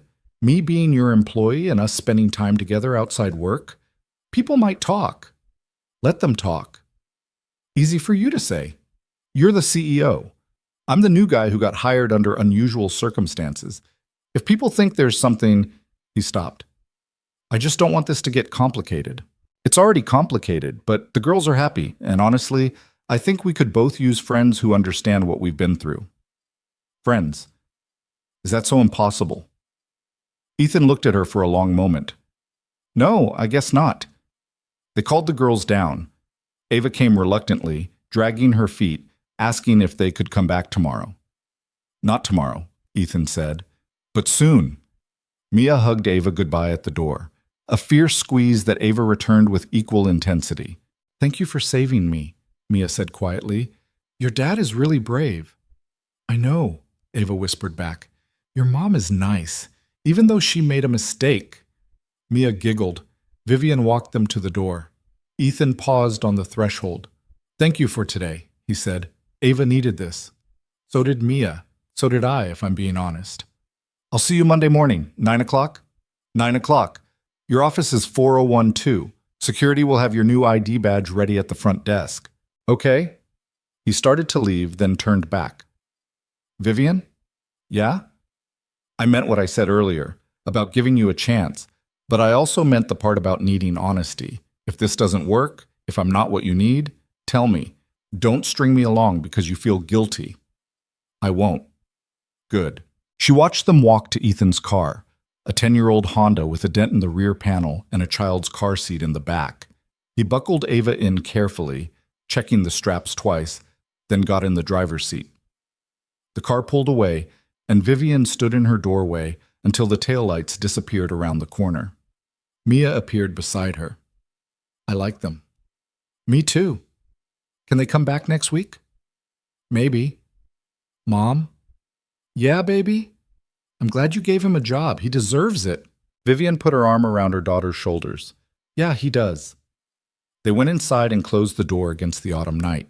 Vivian helped Mia get ready for bed, reading her 2 chapters instead of 1, staying longer than usual when Mia asked her to.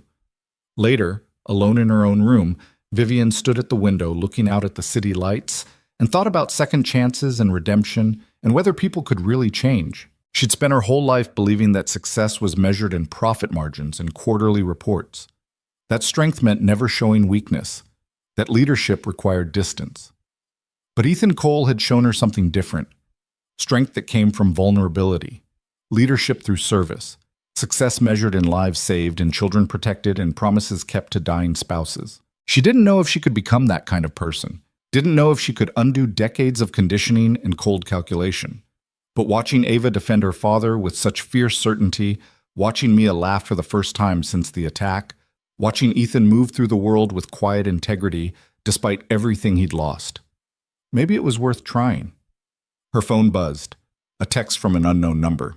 Ava wanted me to tell you that you make good pizza choices. Also that you're not as scary as she thought you'd be. Vivian smiled and saved the number under Ethan's name. Tell her thank you, and that she's welcome back anytime. 3 dots appeared, then disappeared, then appeared again. She also wants to know if Mia can come to the park with us next Saturday. There's a playground near our place. Nothing fancy, but the girls might enjoy it. Vivian looked at the message for a long time, thinking about what acceptance meant, what friendship required, what it would mean to step into Ethan's world instead of demanding he always come into hers. Send me the address. We'll be there. The reply came quickly. 2 p.m., okay? Perfect. She set down her phone and went to bed, and for the first time in weeks, she fell asleep without running through work scenarios in her mind, without planning her next power move, without calculating the angles. She fell asleep thinking about a little girl in a purple dress defending her father, and a man who checked his watch in an alley because even bleeding and battered, he still tried to do the right thing, and what it might mean to rebuild her life around something more important than success. Outside her window, Chicago hummed and glowed and breathed, full of people carrying their own burdens and fighting their own battles. And somewhere in Bridgeport, a widowed father was tucking his daughter into bed and telling her stories about her mother and trying to be enough. And Vivian Mercer, CEO of Mercer Capital, architect of efficiency, believer in ruthless standards, lay in her expensive bed in her too-big house and wondered if maybe, just maybe, she'd finally found something worth changing for. Monday morning came too fast and too slow at the same time. Vivian arrived at the office at 6:30, earlier than usual, and spent the first hour preparing for Ethan's first day in ways that had nothing to do with business and everything to do with wanting him to feel welcome. She stocked his office with basic supplies, made sure his computer was set up properly, left a welcome packet on his desk that she'd assembled herself instead of delegating to HR. At 8:45, she was back in her own office, pretending to review emails when she was actually watching the elevator bay through her glass walls, waiting. Ethan stepped out at 8:53, wearing dark slacks and a white dress shirt that looked new, his hair still damp from a shower. The bruising on his face had faded enough that most people probably wouldn't notice unless they were looking for it. He walked with purpose, but she could still see the careful way he held himself, ribs not quite healed. He stopped at reception, got his badge from Marcus, who'd been briefed to expect him, then headed toward the 40th floor. Vivian forced herself to wait 15 minutes before going to check on him. She found him standing in the middle of office 4012, looking around at the space with an expression she couldn't quite read. The office wasn't large, maybe 12 by 15 feet, but it had a window overlooking the Chicago River and a desk that was significantly better than the metal one he'd probably had in the basement facilities office. Too much? Vivian asked from the doorway. Ethan turned. It's fine. Good. I'm not used to having a door that closes. Or a window. You've earned both, she stepped inside. How are you feeling? First day nerves? Something like that. He gestured at the desk where several binders sat stacked. I've been reading through the safety protocols you left me. Some of this stuff is outdated. The evacuation procedures don't account for the construction happening on floors 30 through 32, and the emergency contact list has people who don't work here anymore. Then fix it. That's literally your job now. Just like that? I can just rewrite company policy? You can draft recommendations and send them to me for approval. But yes, essentially, you're the expert. I trust your judgment. Ethan sat down in his chair, testing it, then looked up at her. This is going to take some getting used to. What is? Being treated like I know what I'm doing. The words landed heavier than he probably meant them to. Vivian leaned against the doorframe. How long were you in the basement? 2 years? 3 months? You know that. It's in my file. And in all that time, did anyone ask your opinion on safety protocols, emergency procedures, anything beyond which cleaning supplies to order? Ethan's jaw tightened. No. That was my failure, the company's failure. We had someone with your background and we had you fixing leaky faucets. I didn't mind the work. Maybe you should have. What's that supposed to mean? Vivian straightened. It means you're allowed to want more than you had. You're allowed to be angry that you were overlooked. You don't have to be gracious about it. I'm not angry. You should be. Why? So you can feel worse about what you did? The question caught her off guard. No. So you can stop acting like you're grateful for something you deserved all along. Ethan stood, his expression hardening. You don't get to tell me how to feel about this. You fired me. You gave me the job back because you felt guilty. Those are facts. How I process them is my business. Fair enough? They stared at each other across the small office, tension crackling in the air between them. Ethan broke first, exhaling slowly. Sorry, that came out harsher than I meant. Don't apologize. You're right. I don't get to tell you how to feel. I'm trying to make this work. To not be bitter about how it started. But it's hard walking in here knowing that none of this would exist if your daughter hadn't been in that alley. I know. And it's hard watching people look at me like they're trying to figure out what I did to deserve this office when they've been working their asses off for years. Have people been saying things? Not to my face, but I hear them talking. They think there's something going on between us, that I'm getting special treatment because we're... He stopped. Never mind. Because we're what? Forget it. Ethan. He rubbed his face with both hands. They think we're sleeping together. That's why you hired me. That's why I got an executive-level position with no experience in this industry. Vivian felt anger flash hot in her chest. Who said that? Does it matter? Yes, because it's inappropriate and untrue, and I won't tolerate that kind of talk in my company. Vivian, you can't fire everyone who gossips. That's not how workplaces work. I can make it very clear that baseless rumors have consequences. And prove their point? That I get special protection because of our relationship? He held up a hand before she could respond. I'm not saying you would. I'm saying that's how it'll look. So just leave it alone. I can handle some gossip. You shouldn't have to. Welcome to being the new guy. He sat back down, his shoulders tense. Look, I knew this would be complicated. I accepted the job anyway because I need it. But I need you to understand that I'm going to have to work twice as hard as anyone else to prove I belong here. And I need you to let me do that without interfering. Vivian wanted to argue, wanted to storm through the office and find whoever was spreading rumors and make an example of them. But Ethan was right. Anything she did would only make it worse. Okay, she said finally. But if it gets worse, if anyone crosses a line, you tell me. Deal. A knock on the door made them both turn. Gerald stood in the hallway, looking uncomfortable. Sorry to interrupt. Vivian, the Henderson merger team is waiting in the conference room. I'll be right there. She looked back at Ethan. I have meetings all morning, but my assistant has your schedule. You're meeting with facilities management at 10, building security at 11, and HR sent over a list of mandatory training sessions you need to complete this week. Got it. She started to leave, then paused. Ethan? For what it's worth, you do belong here. He didn't respond, just turned back to the binders on his desk. Vivian walked away, feeling like she'd somehow made things worse instead of better. The morning passed in a blur of meetings and conference calls. Vivian tried to focus, but kept thinking about Ethan sitting in his office, dealing with whispers and speculation, trying to prove himself to people who'd already decided he didn't belong. At noon, she ordered lunch to be delivered to his office. A sandwich from the deli he used to eat at when he worked in the basement. A small gesture that she hoped said, "I see you without making things weird." Her assistant buzzed through at 12:30. "Miss Mercer, there's a situation developing on the 40th floor. Security called. There's been an incident involving Mr. Cole." Vivian's blood went cold. "What kind of incident?" "I don't have details. They just said you should come down." She was out of her chair and moving before her assistant finished talking.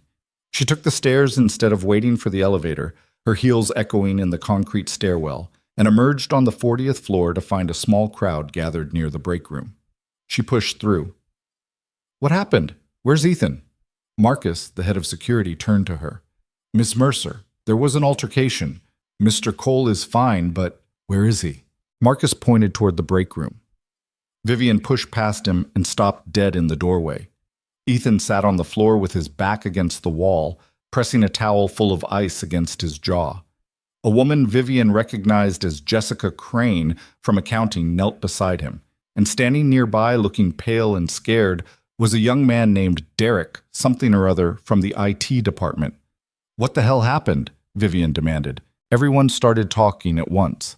She held up a hand. "One at a time. Marcus?" Marcus stepped forward.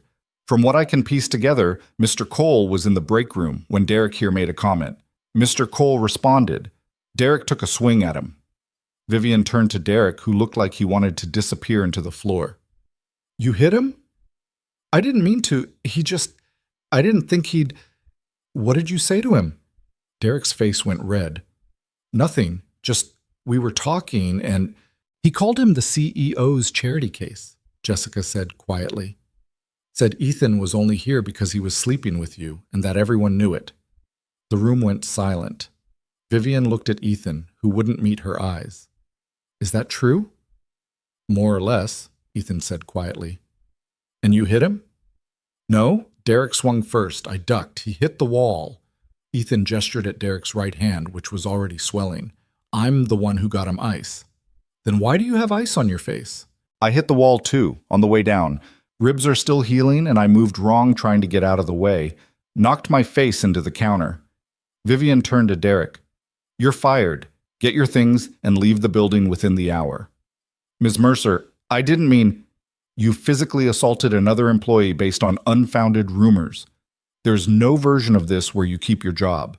Leave. Now." Derek looked like he might argue, saw the expression on her face, and left without another word. Vivian looked at the small crowd still lingering in the hallway. "Everyone else, back to work. This is over." They dispersed quickly. Marcus started to say something, but Vivian cut him off. "Write up the incident report and send it to HR.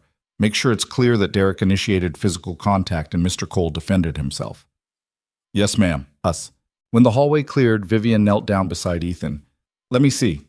He lowered the ice. A red mark was blooming along his jawline where he'd hit the counter, and he was breathing carefully, one hand pressed against his side. "Did you re-injure your ribs?" "Probably just aggravated them. I'm fine." "You're not fine." She looked at Jessica. "Call his doctor. Get him an appointment this afternoon." "Vivian, I don't need—" That wasn't a request. She stood and offered him her hand. He hesitated, then took it, letting her help pull him to his feet. He swayed slightly and she caught his arm. "Steady." "I'm okay." "You're going to the doctor." "I have meetings this afternoon." "I'll reschedule them." They walked slowly to his office, Vivian keeping a hand on his arm in case he stumbled. She helped him sit in his chair, then closed the door and leaned against his desk. "I'm sorry," she said. "For what? You didn't punch me." "For putting you in a position where this could happen. For not shutting down the rumors earlier when you told me they existed." Ethan adjusted the ice on his jaw.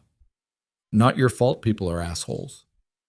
Derek worked here for 3 years with no disciplinary issues. I turned him into someone who threw a punch at work because I created a situation that looked inappropriate." "You gave me a job. That's not inappropriate. The optics are terrible and you know it.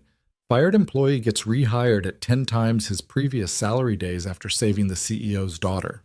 Of course, people are going to talk. So what do you want to do? Fire me again to make them happy? No, I want to figure out how to make this work without destroying your reputation in the process. Ethan set down the ice and looked at her directly. You can't control what people think. And honestly, I don't care what they think. I care about doing my job well. I care about taking care of Ava. The rest is just noise. That's easy to say when you're not the one being called names. I've been called worse in worse places. I'll survive some office gossip. Vivian crossed her arms. This isn't sustainable. If people think there's something inappropriate happening between us, they won't respect you as a colleague. They won't take your safety recommendations seriously. They'll undermine you at every turn. Then I'll prove them wrong by being better at my job than they expect. And if that's not enough, then it's not enough. But I'm not going to let their opinions dictate how I live my life or whether I accept opportunities I've earned. The conviction in his voice made something shift in Vivian's chest.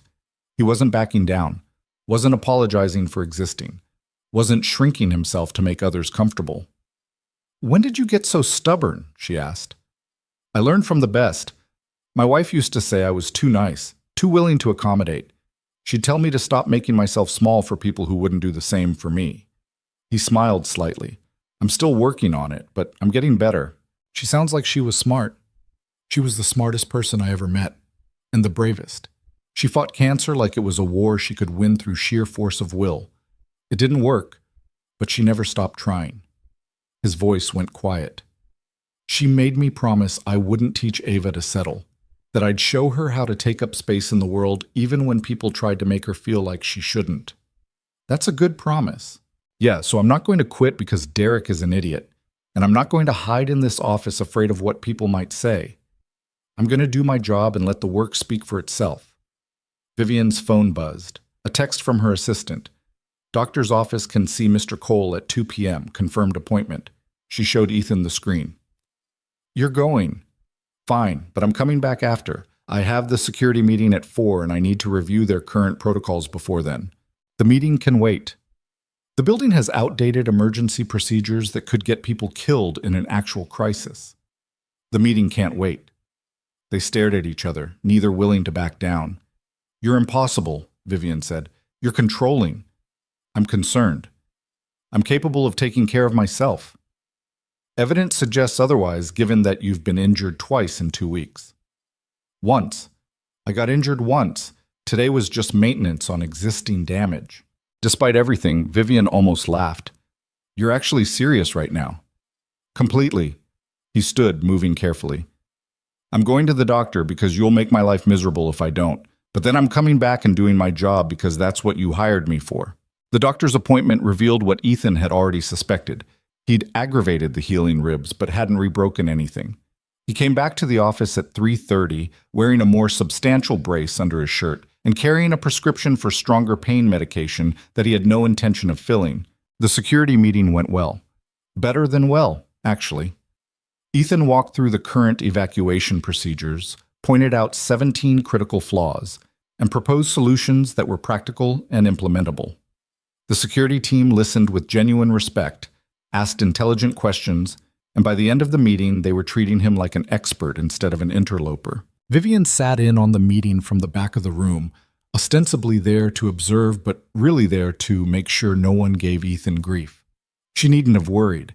He commanded the room with quiet confidence, speaking from experience instead of theory, and by the time he finished his presentation, everyone in that conference room understood why he'd been hired.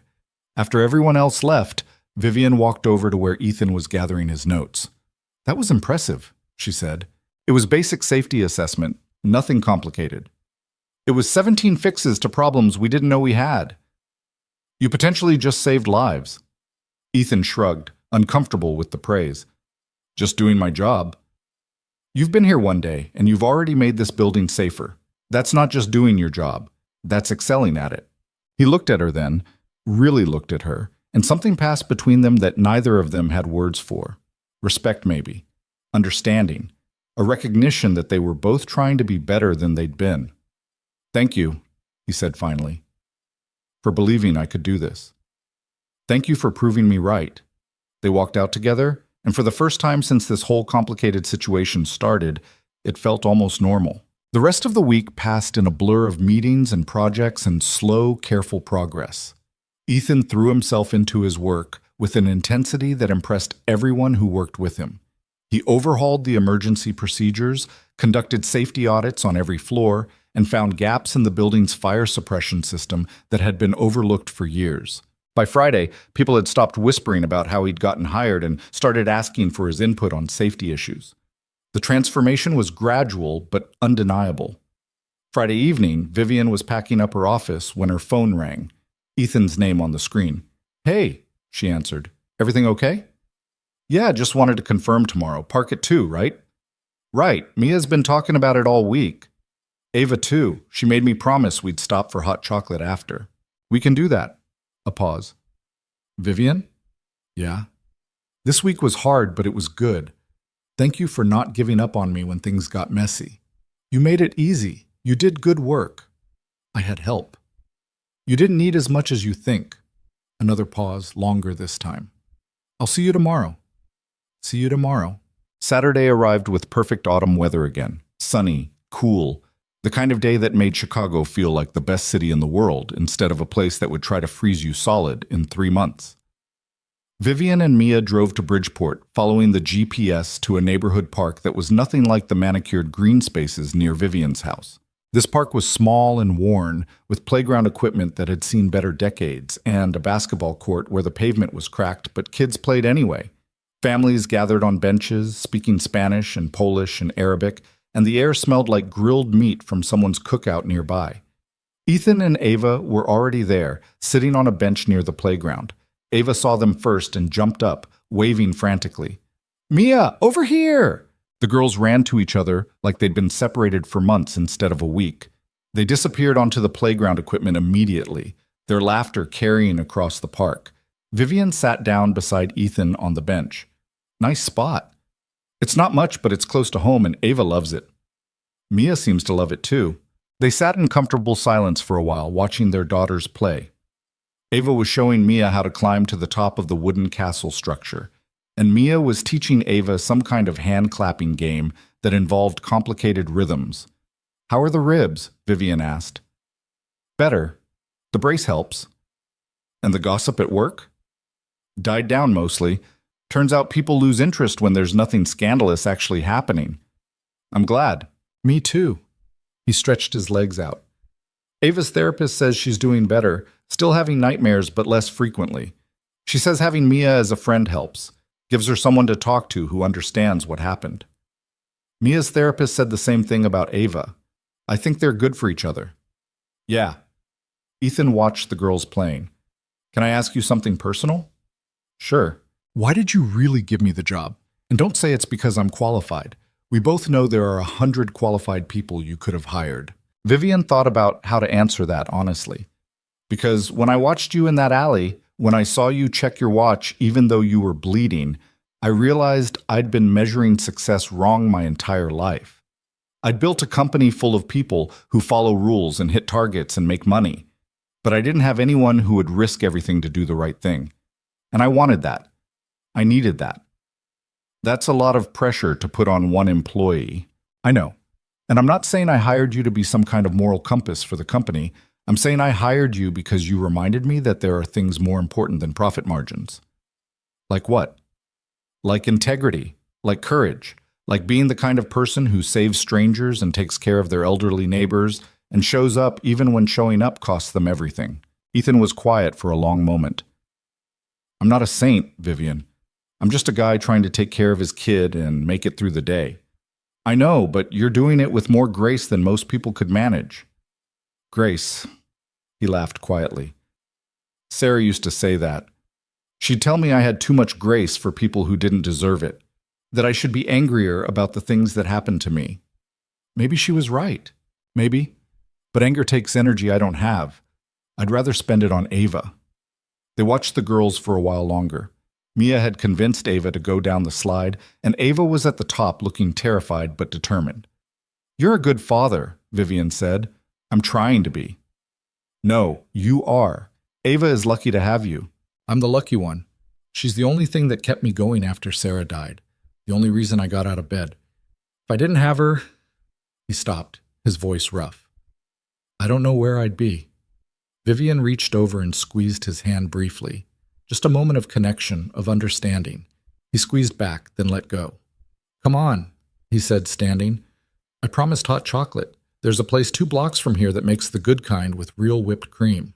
They gathered the girls and walked through the neighborhood, past brick buildings and corner stores and people sitting on their porches watching the world go by.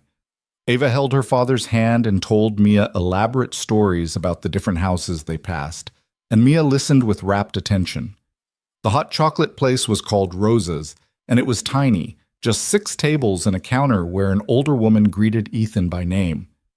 Ethan! And who are these beautiful girls? Rosa, this is Ava's friend Mia and her mom Vivian. Ladies, this is Rosa, best hot chocolate in Chicago.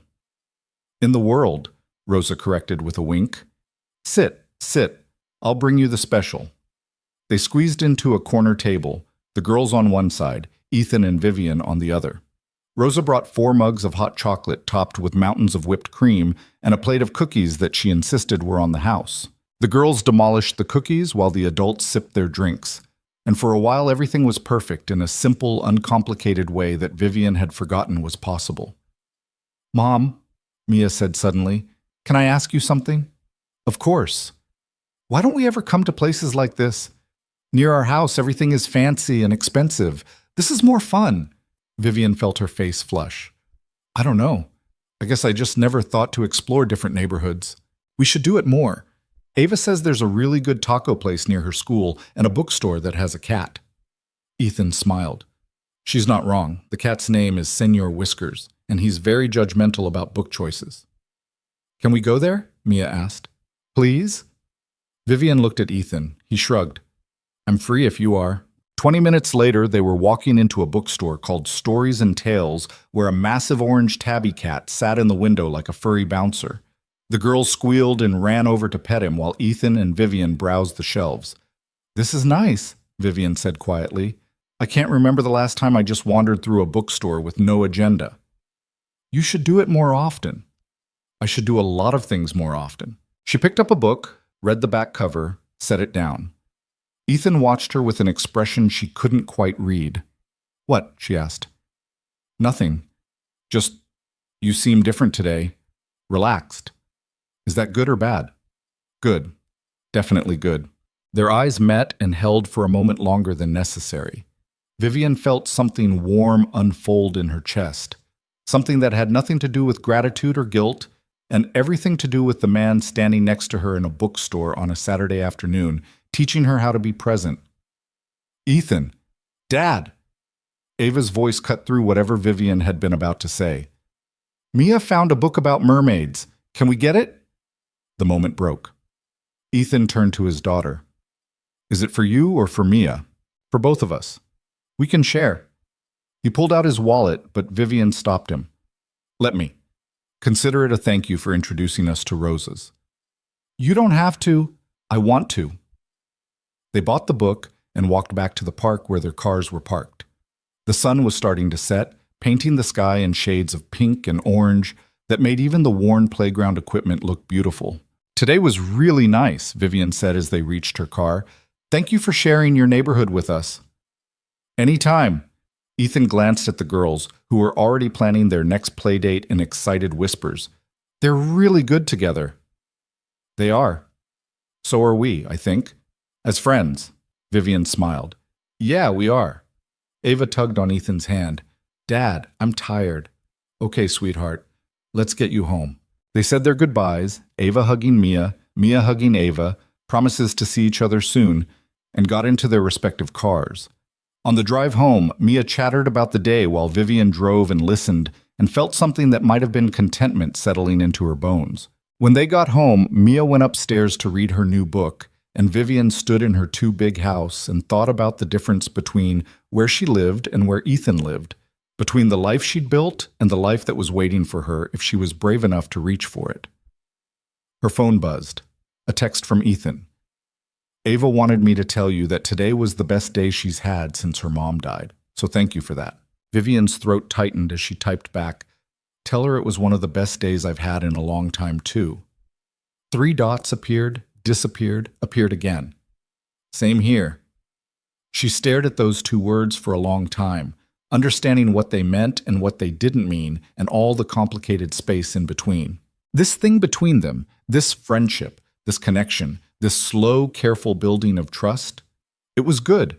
It was real. And it was terrifying because Vivian hadn't let anyone this close in years, and she'd forgotten how vulnerable it made you, how much it hurt to care about someone who could leave. But watching Ethan with his daughter, seeing him navigate grief and single parenthood and a new job with quiet determination, she realized that maybe being vulnerable was worth it if it meant not being alone anymore. She went upstairs and found Mia already asleep, the mermaid book clutched to her chest, a small smile on her face. Vivian kissed her daughter's forehead and whispered, "I'm trying, baby. I'm really trying."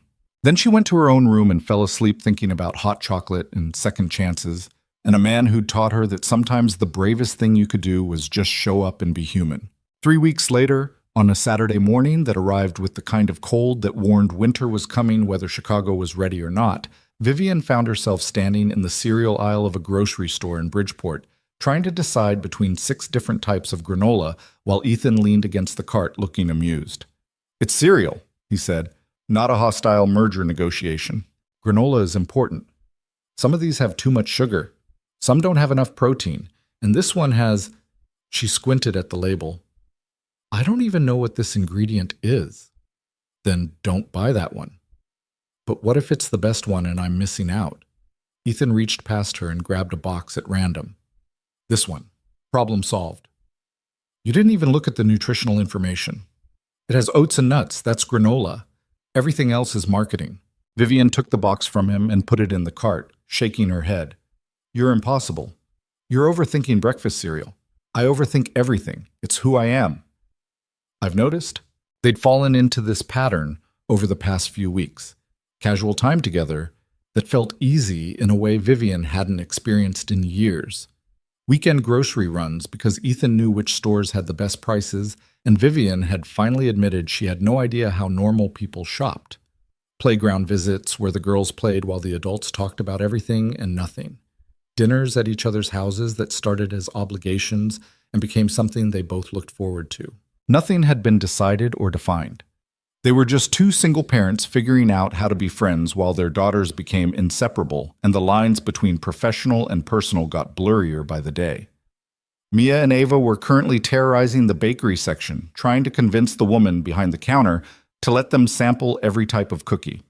Vivian could see them through the gap in the shelves, their heads close together, giggling about something. "They're going to get us kicked out," Ethan said, following her gaze. "Probably. Should we intervene?" "Nah, let them have fun." They moved through the store slowly, Ethan pointing out which brands were worth the money and which were just expensive packaging. Vivian found herself actually enjoying grocery shopping for the first time in her adult life. Not because she cared about saving $3 on pasta, but because Ethan made it feel like an adventure instead of a chore. "Can I ask you something?" Vivian said as they reached the checkout line. "Sure." "Why are you helping me learn how to grocery shop? I'm perfectly capable of feeding myself and Mia." Ethan started unloading items onto the conveyor belt. "Because a month ago you told me you hadn't been to a regular grocery store in 5 years. That you have everything delivered or eat out. And I figured maybe you'd like to know what it feels like to be normal once in a while." Normal. Yeah, regular people stuff. Shopping for food, comparing prices, fighting over the last good avocado. "Is that what this is? You teaching me how to be regular?" "I'm teaching you that not everything valuable has a $sign attached to it. Some things are just—" He paused, searching for the word. "Simple. And simple is good sometimes." The cashier started scanning items and Vivian pulled out her credit card, but Ethan put his hand over hers. "Let me get this one. You bought pizza last week and the bookstore trip before that." "You don't have to. I know, but I want to contribute. This friendship thing only works if it goes both ways." Vivian withdrew her hand and let him pay, understanding that this mattered to him in ways that had nothing to do with money and everything to do with pride and equality and not being someone's charity case. They loaded the groceries into Ethan's car, Her Mercedes had stayed home today because Ethan had insisted his Honda was better for real errands and drove back to his apartment with the girls in the back seat singing off-key to songs on the radio. Ethan's apartment was small, a two-bedroom on the second floor of an old brick building with radiator heat and windows that didn't quite seal right. But it was clean and warm and filled with evidence of life actually being lived. Ava's drawings on the fridge, books stacked on every available surface, photos of Sarah scattered throughout like she was still part of the family. Vivian had been here twice before, and each time she'd been struck by how different it felt from her own house. This place had history and memory and love built into the walls. Her house had expensive furniture and empty rooms. They put away groceries while the girls disappeared into Ava's bedroom to play. Ethan made coffee and they sat at his small kitchen table by the window that overlooked the alley behind the building. "I got a call from Detective Ramirez yesterday," Ethan said, wrapping his hands around his mug. "About the case? They caught him, the guy from the alley. He'd been arrested in Indiana on similar charges. When they ran his prints through the system, it connected to the Chicago case." Vivian's breath caught. "That's good. That's really good." "Yeah, Ramirez said they have solid evidence, security footage, my testimony, physical evidence from the scene. He's not getting out anytime soon. How do you feel about it?" Ethan was quiet for a moment. "Relieved, mostly. Angry that it took this long. Grateful it's over, all of it at the same time." "Did they ask you to testify?" "Probably. Ramirez said the prosecutor would be in touch. I told her I'd do whatever they needed." "What about Ava? Will she have to—" "No, she's a minor and she wasn't the direct victim. They won't make her go through that." Vivian felt tension she didn't know she'd been carrying release from her shoulders. Thank God. Mia either. Ramirez was clear about that. The case is strong enough without putting the kids through more trauma. They sat in silence for a while, drinking coffee and listening to the sounds of the girls playing in the next room. Outside the window, autumn leaves blew across the alley in small tornadoes of red and gold. "Can I tell you something?" Vivian said finally. "Always. I've been thinking a lot lately about what kind of person I want Mia to remember me as. Not CEO Vivian or successful businesswoman Vivian, just Mom. And I'm realizing I don't like the answer." Ethan set down his mug. "What do you mean?" "I mean, she's 8 years old, and she's spent most of her life watching me prioritize work over her, watching me measure success in quarterly reports instead of moments. I've missed so many things, Ethan. School plays and parent-teacher conferences, and just regular Tuesday afternoons because I was too busy being important." "You're being pretty hard on yourself." "Am I? Because when that man grabbed her in the alley, when I got that phone call, the first thing I thought was that I'd been wasting time. All these years building a company, and I'd been missing the only thing that actually mattered." Ethan reached across the table and took her hand. "You're here now. You're trying. That counts for something." "Does it? Or am I just overcompensating because I feel guilty?" "Both, probably, but that doesn't make it less real." He squeezed her hand. "Look, I'm not going to tell you that you've been a perfect parent. You know you haven't. But I've watched you over the past month and I've seen you change. I've seen you show up for Mia in ways that clearly don't come naturally to you, and that matters more than all the times you weren't there. How do you do it? Balance everything? Work and Ava and not losing yourself in the process? I don't balance it. That's a myth. Some days Ava gets more of me and work suffers. Some days I have to focus on work and she watches too much TV and eats cereal for dinner. You just do the best you can and forgive yourself for the rest. I'm not good at forgiving myself. I've noticed." He smiled slightly. "But maybe that's something you could work on. For Mia. For yourself." Vivian looked down at their joined hands, his rough and scarred from years of physical work, hers soft and manicured, and thought about all the ways they were different and all the ways that didn't matter. "I'm glad you're in our lives," she said quietly. "Both of you. I know this whole situation started because of something terrible, but I can't imagine going back to before I knew you." Ethan's expression shifted into something Vivian couldn't quite read. "Vivian, I'm not saying this to make things weird. I just want you to know that you've changed how I see the world, how I see what matters. And I'm grateful for that. I'm grateful too, for the job, for the friendship, for Mia being good for Ava. All of it." "Just that?" The question hung in the air between them. Ethan's hand tightened on hers slightly. What are you asking me?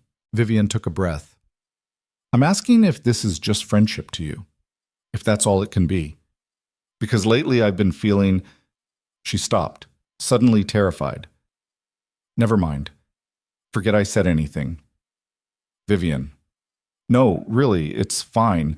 I'm just tired and emotional about the case closing, and I'm not thinking clearly. Vivian.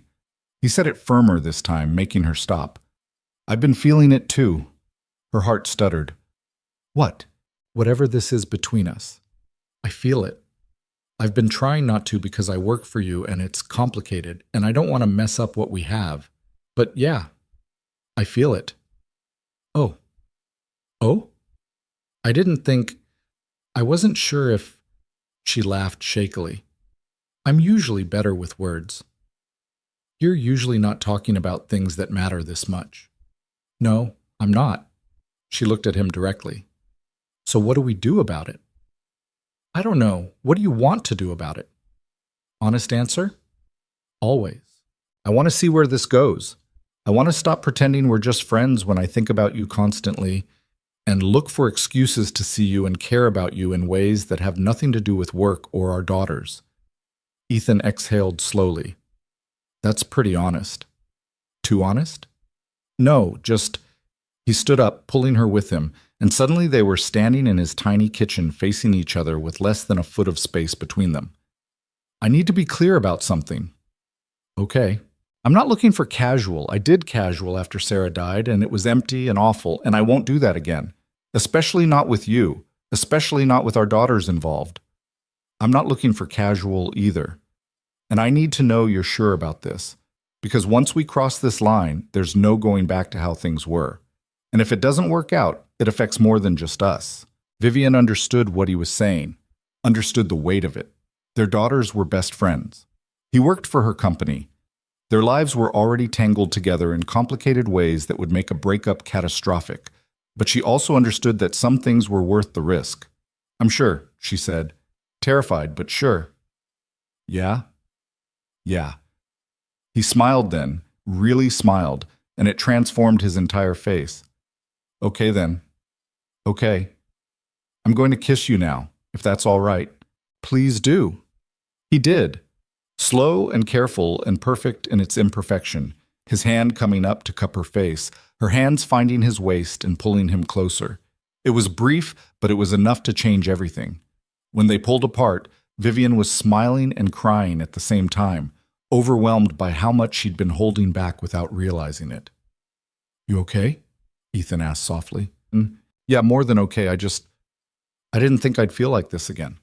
After Mia's father left, after I threw myself into work, I convinced myself I didn't need this. Didn't want it. And now? Now I'm realizing I was lying to myself. A crash from Ava's bedroom made them both jump apart. Ethan sighed.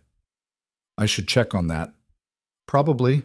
He kissed her once more, quick and sweet, then went to investigate. Vivian stood in his kitchen, her hand pressed to her lips, and tried to remember how to breathe normally. The crash turned out to be nothing serious, just a stack of books that Ava had built into a tower that had collapsed. But by the time Ethan returned, Vivian had composed herself back into something resembling a functional adult. They spent the rest of the afternoon together, all four of them, playing board games and watching movies and existing in that comfortable space where the future felt bright instead of terrifying.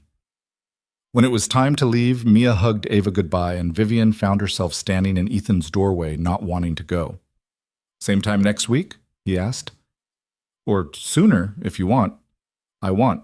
She kissed him one more time, not caring that the girls might see, then took Mia's hand and walked down to her car feeling lighter than she had in years. The next month passed in a blur of work and stolen moments and slow, careful steps towards something that felt like it might be love. Ethan excelled at his job, implementing safety protocols that made the Mercer Capitol building one of the most secure in Chicago. The whispers about how he'd gotten hired had faded completely, replaced by respect and recognition that he'd earned through competence and hard work. Vivian learned how to leave work at the office, how to say no to evening meetings, how to prioritize moments with Mia over conference calls. It didn't come naturally, and she stumbled often, but she kept trying, The girls flourished. Ava's nightmares decreased, and her therapist reported significant progress in processing her grief. Mia stopped being afraid of strangers and started sleeping through the night again. And through it all, Vivian and Ethan navigated the complicated territory of dating while co-parenting, of being colleagues and partners, of building something real in the ruins of what had started as tragedy. They kept it quiet at work, maintaining professional boundaries during office hours. But on weekends, they were just Vivian and Ethan, two people who'd found each other in the worst possible way and decided to make something good out of it anyway. On a bright Saturday in late November, Vivian drove to Bridgeport and picked up Ethan and Ava, then headed north to a park in Lincoln Park that had playgrounds and walking paths and enough space for two little girls to run wild. The temperature had dropped into the 40s and the sky was that particular shade of gray that promised snow eventually. Mia and Ava bundled in their winter coats, ran straight for the wooden castle structure at the center of the playground. Vivian and Ethan walked the perimeter path, their hands linked, watching the girls play. "I've been thinking," Ethan said. About where this is going. Us." Vivian's stomach tightened. And I think we should tell the girls. Make it official. They're going to figure it out anyway, and I'd rather they hear it from us." "You're sure?" "I'm sure about you. About us. About wanting this to be real and not just something we hide." Vivian stopped walking and turned to face him. "I'm sure too. More sure than I've been about anything in a long time." "So we tell them." "We tell them." They called the girls over. Ava and Mia came running, cheeks pink from cold and exertion, and threw themselves onto the bench where Vivian and Ethan sat. "What?" Mia asked. "Are we leaving already?" "No, we just wanted to talk to you both about something," Vivian said. Ava's eyes went wide. "Are you getting married?" Ethan laughed. "No, not yet anyway, but we did want to tell you that we're dating. That means—" "We know what dating means, Dad," Ava interrupted. "We're not babies." "So you're boyfriend and girlfriend?" Mia asked. "Something like that," Vivian said. "Is that okay with you?" Mia looked at Ava. Ava looked at Mia. Some kind of silent communication passed between them. "We already knew," Mia said finally. Ethan blinked. "You knew? You guys aren't subtle," Ava added. "You look at each other all weird and smile a lot, and Dad hasn't been this happy since before Mom died." Vivian felt her throat tighten. "How long have you known?" "Like 3 weeks," Mia said. "We've been waiting for you to tell us." "And you're okay with it?" Both girls nodded enthusiastically. "It means we get to hang out more," Ava said. "And maybe eventually we could be like sisters," Mia added hopefully. "Whoa, slow down," Ethan said. "We're just dating. Nobody's talking about yet," Ava finished for him. "But maybe someday." The girls ran back to the playground before either adult could respond, leaving Vivian and Ethan staring after them in shock. "That went better than expected," Vivian said. "They've clearly been planning this. They're terrifying." "Yeah." Ethan pulled her closer. "But they're not wrong about me being happier. I am. Because of you. I'm happier too. I didn't even realize how unhappy I was until I met you and Ava. Until I saw what life could look like when you prioritize the right things." They sat together on the bench, watching their daughters play, and Vivian thought about how far she'd come in just a few months. From a woman who'd fired a hero to a woman who was learning how to be human again. It wasn't a clean transformation, wasn't a simple arc from bad to good. She still made mistakes, still prioritized wrong sometimes, still struggled to let go of control. But she was trying, and she had people in her life now who reminded her why it mattered. The afternoon faded into evening and the temperature dropped further. They gathered the girls and headed back to Vivian's house, where she'd promised to make dinner. Nothing fancy, just pasta and salad and garlic bread, the kind of meal Ethan had taught her to make without overthinking it. They ate together at her dining table, the 4 of them, and it felt right in a way that Vivian's house never had before. The space was still too big and too expensive, but with Ethan and Ava there, it felt less empty. Less like a showpiece and more like a home. After dinner, the girls went upstairs to watch a movie while the adults cleaned up. They moved around each other easily now, a practiced rhythm that came from spending time together, learning each other's patterns. "I got an offer this week," Vivian said as she loaded the dishwasher. Ethan looked up from the pot he was scrubbing. "What kind of offer?" "A hedge fund in New York. They want to bring me in as COO. Significant pay increase, stock options, the works." His hands stilled. Are you considering it? A month ago, I would have jumped at it. It's exactly the kind of opportunity I've been working toward my whole career. And now? Now I have reasons to stay that matter more than a job title. She closed the dishwasher and turned to face him. I turned them down. Relief flooded his features. Yeah? Yeah. Mercer Capital is successful and stable. I don't need to prove anything anymore. And I'm not willing to uproot Mia's life when she's finally happy. When we're finally happy. Ethan set down the pot and crossed to her, pulling her into his arms. I can't tell you how glad I am to hear that. You weren't worried I'd leave? Terrified, actually, but I wasn't going to ask you to stay if the job was what you really wanted. It's not. This is what I want. You and Ava and Mia and quiet Saturday afternoons and learning how to be normal. He kissed her forehead. There's nothing normal about you, Vivian Mercer, but I'm glad you're staying anyway. They stood in her kitchen holding each other, and Vivian felt something settle into place that she hadn't known was missing. This was what peace felt like. This was what home felt like. Not a building or a bank account or a corporate title, but a person who saw you at your worst and chose to stay anyway. The weeks leading up to the holidays passed quickly. Vivian hosted Thanksgiving at her house, a chaotic affair with burnt rolls and undercooked turkey that somehow became one of the best meals she'd ever shared. Ethan brought Dorothy Chen, his elderly neighbor, and she'd regaled them with stories about Ethan as a younger man that made Ava giggle and Ethan turn red. They spent Christmas Eve at Ethan's apartment, small and warm and perfect. Ava had made decorations out of construction paper, and Mia had contributed ornaments from Vivian's collection that she insisted the tree needed. On Christmas morning, they exchanged small gifts. Nothing extravagant, just tokens of affection and understanding. Ethan gave Vivian a book he thought she'd like, and a promise to teach her how to change her own oil. Vivian gave him a watch to replace the broken one he'd been wearing, and a framed photo of all four of them from Thanksgiving. The girls gave each other friendship bracelets they'd made themselves, braided in complicated patterns that had taken them weeks. It was simple and imperfect, and exactly what Vivian needed. New Year's Eve found them back at the park in Bridgeport, the same one where they'd told the girls they were dating.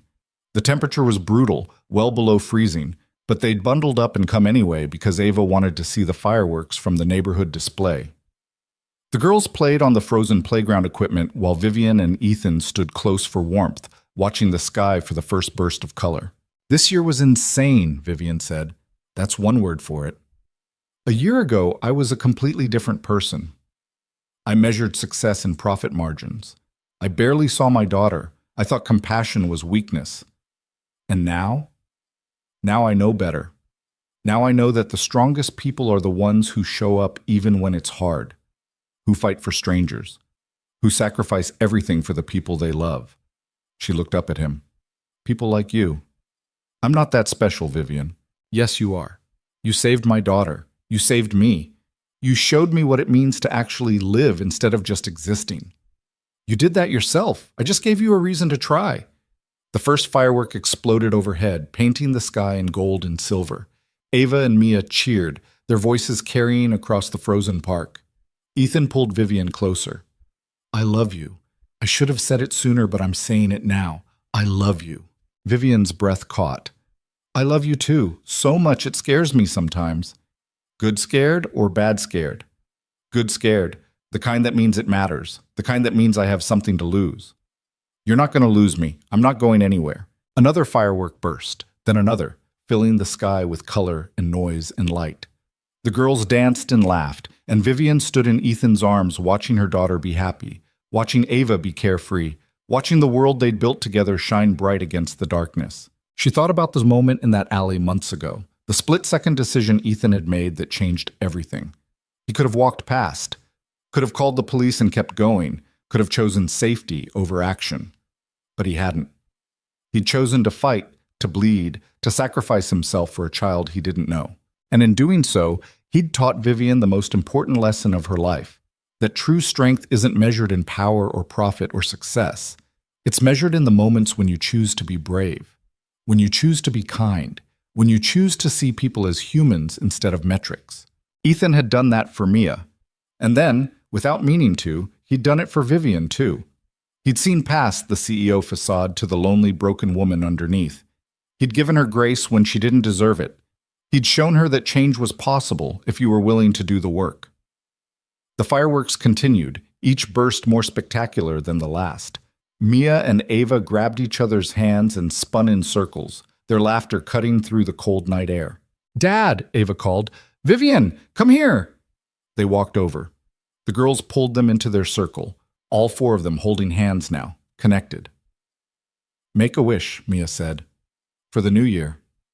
Vivian closed her eyes. She didn't wish for money or success or recognition. She wished for more moments like this, more laughter, more love, more chances to be the kind of person Mia could be proud of, more days with Ethan teaching her how to be human. When she opened her eyes, Ethan was watching her with an expression that made her heart ache in the best way. "What did you wish for?" he asked quietly. "Everything I already have." The final firework exploded overhead, a massive starburst of gold that lit up the entire sky. And in that moment, surrounded by the people she loved most in the world, Vivian Mercer understood what success really meant. It meant showing up. It meant being present. It meant measuring your life not in quarterly reports, but in the moments that take your breath away, and the people who make you want to be better. It meant a man who checked his watch in an alley because even bleeding and battered, he still tried to do the right thing. It meant a daughter who laughed without fear. It meant a family built not from blood but from choice and sacrifice, and the slow, patient work of becoming someone worth knowing. The fireworks faded. The night grew quiet except for the sound of their breathing and the distant hum of the city. They stood together in that frozen park, four people who'd found each other through tragedy and decided to build something beautiful from the wreckage. And as they walked back to the cars, Ava holding Ethan's hand and Mia holding Vivian's, with promises to meet tomorrow for brunch and the day after for ice skating and next week for a movie, Vivian felt something she hadn't felt in years. Hope. Not the desperate kind that came from wanting something you didn't have, but the quiet, steady kind that came from knowing exactly where you belonged and who you belonged with. She looked over at Ethan, who smiled at her across the parking lot, and she smiled back. This was her life now. Messy and complicated and nothing like she'd planned, but real in ways her old life never was. Full of people who mattered more than profit margins. Full of moments that couldn't be measured in dollars but were priceless anyway. She'd spent 20 years climbing a ladder that led nowhere. And then a widowed father with a hero's heart had shown her a different path, one that led home.